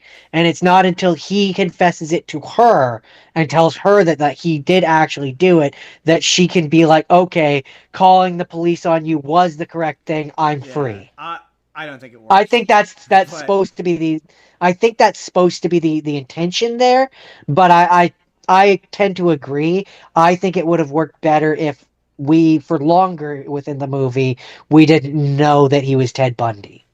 exactly. Especially because like the title of the movie doesn't say like oh the Ted Bundy story or like it calls Unless it he said extremely that, wicked. but also that's also like for people who know who Ted Bundy is, then that's a clue, right? But to be fair, I don't know. Did he actually say? I didn't look this up. Did he actually say the title, extremely wicked, whatever, dangerous, whatever? Uh Did he actually say that in the transcript of the trial of the sentencing? well, I'm pretty sure they one of the things that they show from the actual trial is him saying that. I think that's like the first thing that they show. I know that they show him saying, I take care of yourself, young man. I know they showed that bit. I couldn't remember if they showed the, but yeah, I can't remember. it's not to say that I didn't. Again, I enjoyed this movie. Like I as its presentation. If I didn't, you're Oh right. Maybe if yeah. I didn't know who I Ted mean, Bundy was, I probably would enjoy this more. But it's like it was a frustrating experience for me. That's how I'm gonna end this. It was frustrating, but it was just as frustrating the first time for me, and everyone was because it's supposed to be the perspective of the girlfriend. But I was like, that's it. That's extremely vile, wicked, dangerous, whatever the fuck. extremely wicked, Ted shockingly evil, and vile. Ted Bundy the movie. Oh yeah, I got my last one here. My last one is Ghostbusters 2. Now the question when we went into Ghostbusters 2 Neener, neener, neener. Neener, neener, before neener. Jordan tells you the plot of Ghostbusters 2 for me was the question for me was have I seen Ghostbusters 2? Because I could not remember if I'd seen Ghostbusters 2 or not. And it became immediately apparent to me when I was watching it that I had not I had not watched Ghostbusters 2. And the thing I remembered after our failed episode yesterday, I remembered I forgot to mention was, so a big part of the plot of this movie is it's 5 years later. Hard cut, hard smash, neutral text 5 years later. And the Ghostbusters are not allowed to be Ghostbusters anymore. Yeah. And everyone acts as though they're quacks. Yeah. But like, it's only been 5 years. Not even that they're hacks. They treat them like they're scam artists too. But it's only been 5 years. You know, Yeah. like people is. You know what happened 5 years ago? The insurrection at the Capitol, and people still talk about that. So you're telling me that people aren't going to talk about the time that the Stay Puft Marshmallow Man took a stroll through New York? Like, not even like the ghosts all appeared, and okay, maybe that's that, but a giant Stay Puft Marshmallow Man walked through the streets. Pretty sure people would remember that. I saw a video where someone was like, "Wouldn't there be?" Yeah, video? But like, but okay, they're like, it's the '80s. but like they're selling it like it wasn't a ghost. It was a giant mechanical Stay Puft Marshmallow. Like that's what they're selling it like. Oh, I'm guessing. Because in the movie they're like, "Oh, it didn't happen." And it's like, no, it. What do you mean it didn't? It very much happened. People would remember the Stay Puft Marshmallow Man stomping his way through town. No, but more like I think that. they mean, but more I think they mean like the ghost aspect of it didn't happen. That okay, maybe that. So yeah, the first half of the movie is them getting the team back together. Basically, it's basically the plot of the first one again, and then it literally I'm convinced the exact same point. It does the montage of them hunting ghosts again. Probably accurate. I didn't time it or anything, and but they have it's weird. Okay, this one was written. See, my thing as I was watching this movie was I was like, if I had a quarter for every movie that came out in around this time, which was a sequel to the first movie, which featured ooze and took place in New York, I'd have 2 quarters, which isn't a lot, but it's weird that it happened twice. What's the second one? Teenage Mutant Ninja Turtles 2, the ooze. Oh yeah, that's true. It's a different kind of ooze though. Yeah, but it's still ooze. Yeah, there's so much of this that it's written by Dan Aykroyd and Harold Ramis again, but like there's so much of this that is lazy and convenient. The fact that the part that I didn't get, which is just they're just doing it again, is the Statue of Liberty, where it's like, how are they controlling the Statue of Liberty? Does it have like remote controls in there that nobody's told me about? They say it's the goo, and then what the goo does changes throughout the movie. Like at the end, they're like, it's about negative versus positive emotion, and I was like, when was that a thing? When did that happen? Well, they were doing the experiments with the goo, and so there's the point where Dan Aykroyd is like he's screaming at the goo, and like it's bubbling, and so that's like that's when they first kind of talk about it, and then I guess they continued doing tests. I guess they go for the swim, and then it makes them both hate each other. Well, that was another. It makes them angry. The other other reason why I realized I had never seen this was Ray owns the and it's funny because it's not to give anything away for next week, but that's gonna come back. But the shop he owns, they phone that shop. That's the shop they phone in the movie in the new one. In the newer one, yeah. He's working there. That comes from this. And that made me go, oh, okay. That's why he randomly seems to own a spooky shop in the next one. Oh, okay. That explains so much. I've definitely never seen this movie. It's just it's fine. I just kind of realized that I think they're all of relative quality, including the 2016 one. I think they're all of relative quality. That's my. I think they're all of relative quality. See, you're gonna catch shit for that. But I think they're all of relative quality, except for the 2016 one. That one is just bad. I completely disagree. I think they're all of the same relative quality. Relative, like maybe the 2016 one is slightly worse than the others, but like not by much. No, I disagree. But like, I and most of the internet disagree. I wanted to come into this saying it was bad, like just to say that it was bad, but it's not. It's not. It's fine. It's fine. Middle of the road. It's middling. There's some stuff in there like I love the fact that because they need to sell toys, they now have new jumpsuits that they never explain why they have new jumpsuits. They just Yeah. have new jumpsuits so that they can sell Oh, them and it's all over not in even that just year. within our world that they need to sell new toys. It's within their own world. Like they have to sell their own They gotta products. sell their So own. now they have Yeah, new I love the jump fact. I suits love the fact that the Ghostbusters theme song is canonically a song that in exists universe. in that universe. Yeah, the bit at the beginning where they're doing children's parties and they're dancing is so funny. I like that bit. I think it's so. We want He-Man. Yeah, they get the bad Who are you guy. gonna call? He-Man. It's funny. I saw a video on this and I got the impression that Oh yeah, I really like the fact that Rick Moranis winds up with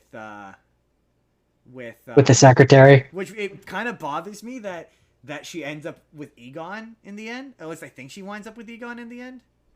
Or it's implied that she winds up with Egon based on nostalgia from the first one because nobody really liked the second one. Because in the first one it implies that she's into Egon, but she doesn't wind up with Egon in this one. So yeah, I'm disappointed that they changed that. Also, I think Egon is entirely. To be fair, I don't remember the first one well enough to question this, but I think Egon is entirely too sassy in this one. Yeah, I don't remember the first one well enough to It's just remember. he felt like there's too many times where he said It felt like someone in the first one they got studio notes where they were like he needs more personality. He needs that like 20% more like personality. there's so many lines where like Bill Murray says a thing and then Egon says a quippy one liner or a remark to him, and I'm like, this doesn't really feel like the Egon I remember. But like to be fair, I tend to conflate the Egon from the original movie and the cartoon. Like It's to fair. me, you know who Egon makes me think of? Egon is Jamie Jamie. Jamie Yeah. Heineman. That's who Egon is. And Bill Murray is Adam Savage. Yeah, Absolutely. there you go. There's a Yeah. reason why epic rap battles pin them against each other. Yeah, absolutely. Oh yeah, it's a fair point. Yeah, exactly. Yeah. I love the fact that the ghost hunting looks great in this. Like, I think in fact, there's more of it, and I think it looks better than the first one. If I'm being honest, I really like the bit when they're in the courthouse and there's the judge, there's the three brothers, and then Oh yeah, he yeah. finally lets them catch ghosts again. I love that scene. That scene's great. Um, I kind of like. I don't know. I don't know if I like the painting better than the one from the first one. The one from the first one is the one that comes back all of the time. So, I forget the name of it. The ghost from the first one, Gozer. Oh yeah, Gozer or something like that. Yeah. Yeah, they come back in Keymaster. the Keymaster. They come back in the next one. Yes, yes, they do. I don't know if I like them better. I kind of would like to if there's a PS5 or PS4 version that we could get. I'd like to play the video game. I'm pretty sure it's on PlayStation Plus. Is it? Because I'd like to play that because I hear it's really good and I'd really like to play it. That's Wait, the one that was originally on PlayStation 2, right? I think so. Yeah, I'm pretty sure it was on PlayStation 2. Yeah, we played that a lot. Yeah, I'm pretty sure that's on PlayStation Plus. I think so. Or I have it on PlayStation. I've never beaten it. I know that much. I know I've never beaten it. I'm pretty sure it's on PlayStation Plus. I'll look. I'll have to look I have after. to look. But that's it. That's Ghostbusters 2. I remember the bit that I wanted to mention. I forgot to mention that last time. One final thing, Jordan. Yeah, let's wrap this up with an American pickle. Just in 10 words. Seth Rogen, great Times grandpa, 2. great grandpa, Great grandpa is a dick. is a dick. They learn lesson. They learn lesson. I would have done Seth Rogen times 2. Times two. Okay. First of all, this is just for Jordan. Yeah, I had great difficulty watching this on Crave because Crave is a fucking nightmare. Crave is the It worst. was either I watch it on the app and I'm gonna have to see if it still looks like it, but the formatting is so bad it cuts off half the screen, like most of the screen. Or I tried to watch it on the internet browser version and it refused to load for like an hour until I finally got it to load, which is a shame because I love this movie. This movie was a lot of This fun. movie is really Like a good. lot of fun. There's so much to love about this movie. It's funny. It's cute. I think it might be one of Seth Rogen's best performances. Right? Legit, Oh my god. legit. I was trying to think of a better Seth Rogen performance than this. The only one that's maybe debatable is when he was in Steve Jobs and he was Steve Wozniak. But other than haven't seen that. I cannot think of a better. His performance as my only real criticism is I wish it was like 10 minutes longer and there was an introduction scene for the grandson, for Ben. Yeah, because kind of. they do a Yeah. really long introduction sequence for The grandpa, the grandpa whose name is escaping Herschel. me, Herschel, but they don't really. But also, I do kind of like the bit where he's come back. They go through. I love the joke where they're like the scientist explained how it worked and it made total sense. It was good. It was good It was good explanation. explanation. Everybody was happy. Um, but like, yeah. So I get that the him meeting the grandson is kind of supposed to be a shock. I did enjoy that like not all of the dads, all of the male family members looked like Seth Rogen, because yeah, Yeah. sometimes you do look like old relatives. It happens. Um, they both his performance as number one. Our ability, technologically speaking, with movies to have two characters played by the same actor be in the same scene has gotten impressive, because It's like gotten very good. the thing that makes Herschel and Ben believable that they are two different characters, two different people, is the fact that they Pardon me. touch each other a lot. Yeah. Like he touches his shoulder, he hugs him, he taps him, and you can clearly see their faces, both of their faces in the shot, and it never gets mixed up. It never looks bad. His energy as Herschel is completely different from Ben, who is just regular Seth Rogen, Yeah. but a little softer. I love the bit with his parents, and how he's not dealing with the trauma of losing it with his parents. I love the bit at the end where they're running away to Canada, and Ben reveals that he's been sabotaging Herschel the whole time, and so Herschel knocks him out, shaves his beard, and it's Seth Rogen doing Herschel doing Ben, and it's a great moment, and there's a bit at the end where they're both shaven, and his facial expressions, his physicality, he's standing side by It's side. still It's different. completely different, even though they look Yeah. the same. You can tell which one is which. It's great. Absolutely. It is And great. a lot of that has to do to with the way that he does the face. Yes, Like absolutely. the He face of always Herschel looks is like a lot angry. like, He always looks grouchy and grumpy and yeah, angry. Yeah, and and it it just works. really sells that he's a different person. Absolutely works. It So you so see works. why at the end of the last time when we talked about this, and you were like, "What was your favorite? You're like your favorite Seth Rogen thing this week?" It's pretty good. I was like, "I think it's this one. Honestly, compared to the other ones that you had, yeah, it's honestly, yeah, this is on. It's really, It's really good." quite good. Yeah, the jokes about him doing the pickle business, the fact that he gets really famous out of nowhere, and he says a racist thing or whatever, and He he's gets like, himself he canceled. gets himself canceled, and he's like, I don't think that's gonna be a problem. So really quite funny. Yeah, You might have to say a few sorries. yeah, you may have to say a few sorries, but that's fine. That's just Yeah, it'll be fine. more relevant now than ever. Um, what else did I like about this? Uh, yeah, I just overall, I very funny movie. Uh, Very enjoyable time. very enjoyable time. I'm just trying. I'm stalling while I think if there's anything else I wanted to. No, just that. Yeah, this is. I I uh cannot think I of a. think we got to give credit to Brandon Trost, the director, because this was his first solo directorial debut. Yeah, I know that. I don't know if he wrote it, but I know that Seth Rogen produced this, so he was clearly felt passionate about it. And like, yeah, I mean, he loves his story. This really leans Apparently, it's into his based on Jewish, something. yeah, short story. Um, yeah, Sell, this definitely makes sell me out. now. I kind of want to do pick an actor with Seth Rogen, but see if I can pick a only serious movies with him in it. And even though this isn't really serious, this is a comedy. But like, This is a comedy, I but think though he plays it's a co- Herschel. it's a comedy drama technically. Yeah, like he plays Herschel like he's a dramatic character, and then he plays Yeah, Ben like he's Seth Rogen. Um, the screenplay is by Simon Rich. okay, yeah. Um, yeah, I was surprised. I was impressed by how much I liked it. I was impressed by Seth Rogen. I think more than anything, I was so impressed by Seth Rogen. I was pretty impressed by Seth Rogen. And like, yeah, the direction. The direction is great too, because the direction has to compensate for both versions of Seth Rogen. I would be fascinated to know if they had him do every scene twice, or if they had a stand-in or a body double do the scenes with him, or like this. I love movies like this because you're always like, technically, how did they do this? How did they manage to pull this off behind the Because scenes? there's like, again, there's a lot of points where you're like, he's hugging him, or he's pushing him, or he's punching him, or he's where he's putting his hands on him, and like it looks seamless. Like it doesn't look like it's CGI face replacement, or if it is, it doesn't look bad. And this just doesn't seem like the kind of movie that have the budget to do CGI face replacements. It just doesn't. No, I mean, considering the budget I mean, the budget was 20 million. Oh yeah, there's no way. There's no 20 way million plus, it says. for the amount of scenes. It just must have been creative uses of body doubles. And this went straight to HBO Max. This is an HBO Max exclusive, which is Well, why I thought it does say it has a box office.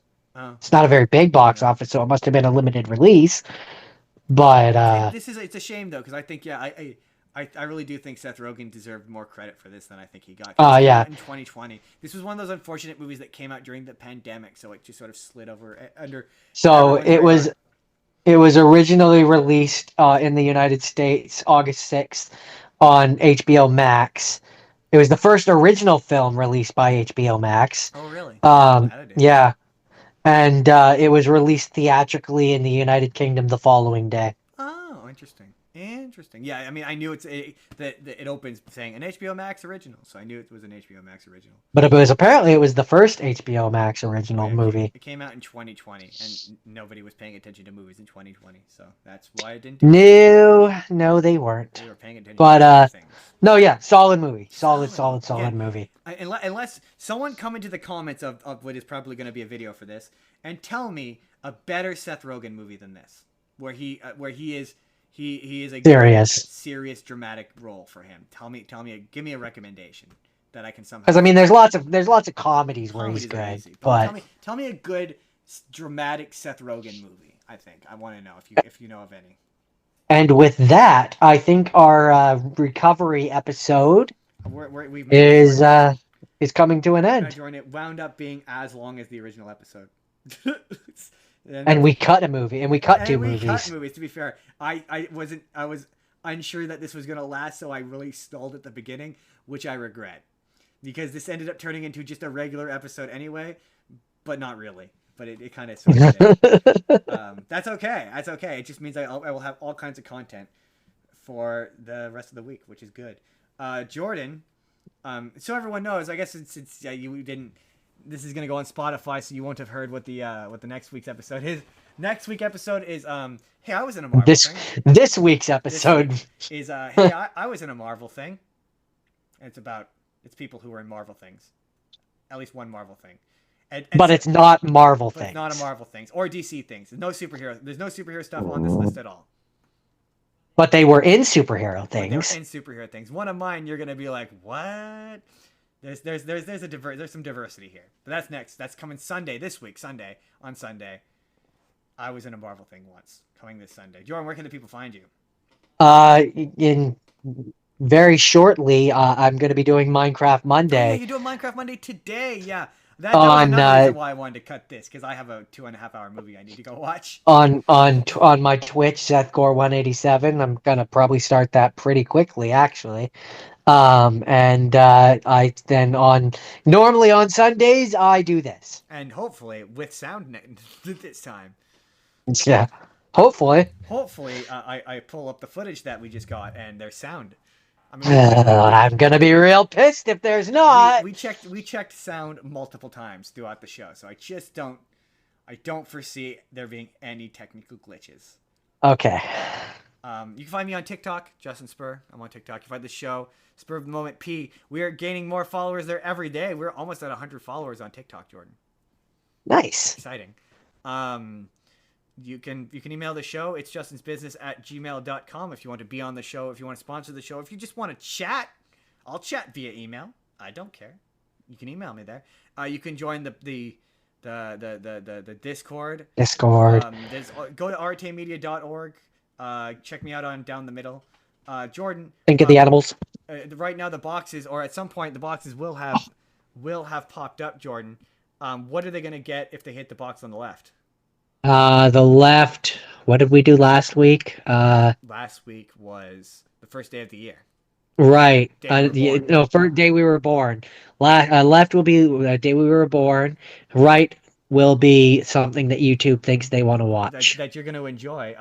Why should they hit subscribe, Jordan? How many videos a week do we put out? We put out a video every single day. Every single day, Jordan. Or if they want, they could just leave this a like. That helps us out too. Leave Yeah, all the that would videos a help. like. Go watch the back catalog. We have videos coming out every single day. We will see you guys on Sunday. Thanks for hanging out with us for this recovery episode. Have a good one. Bye.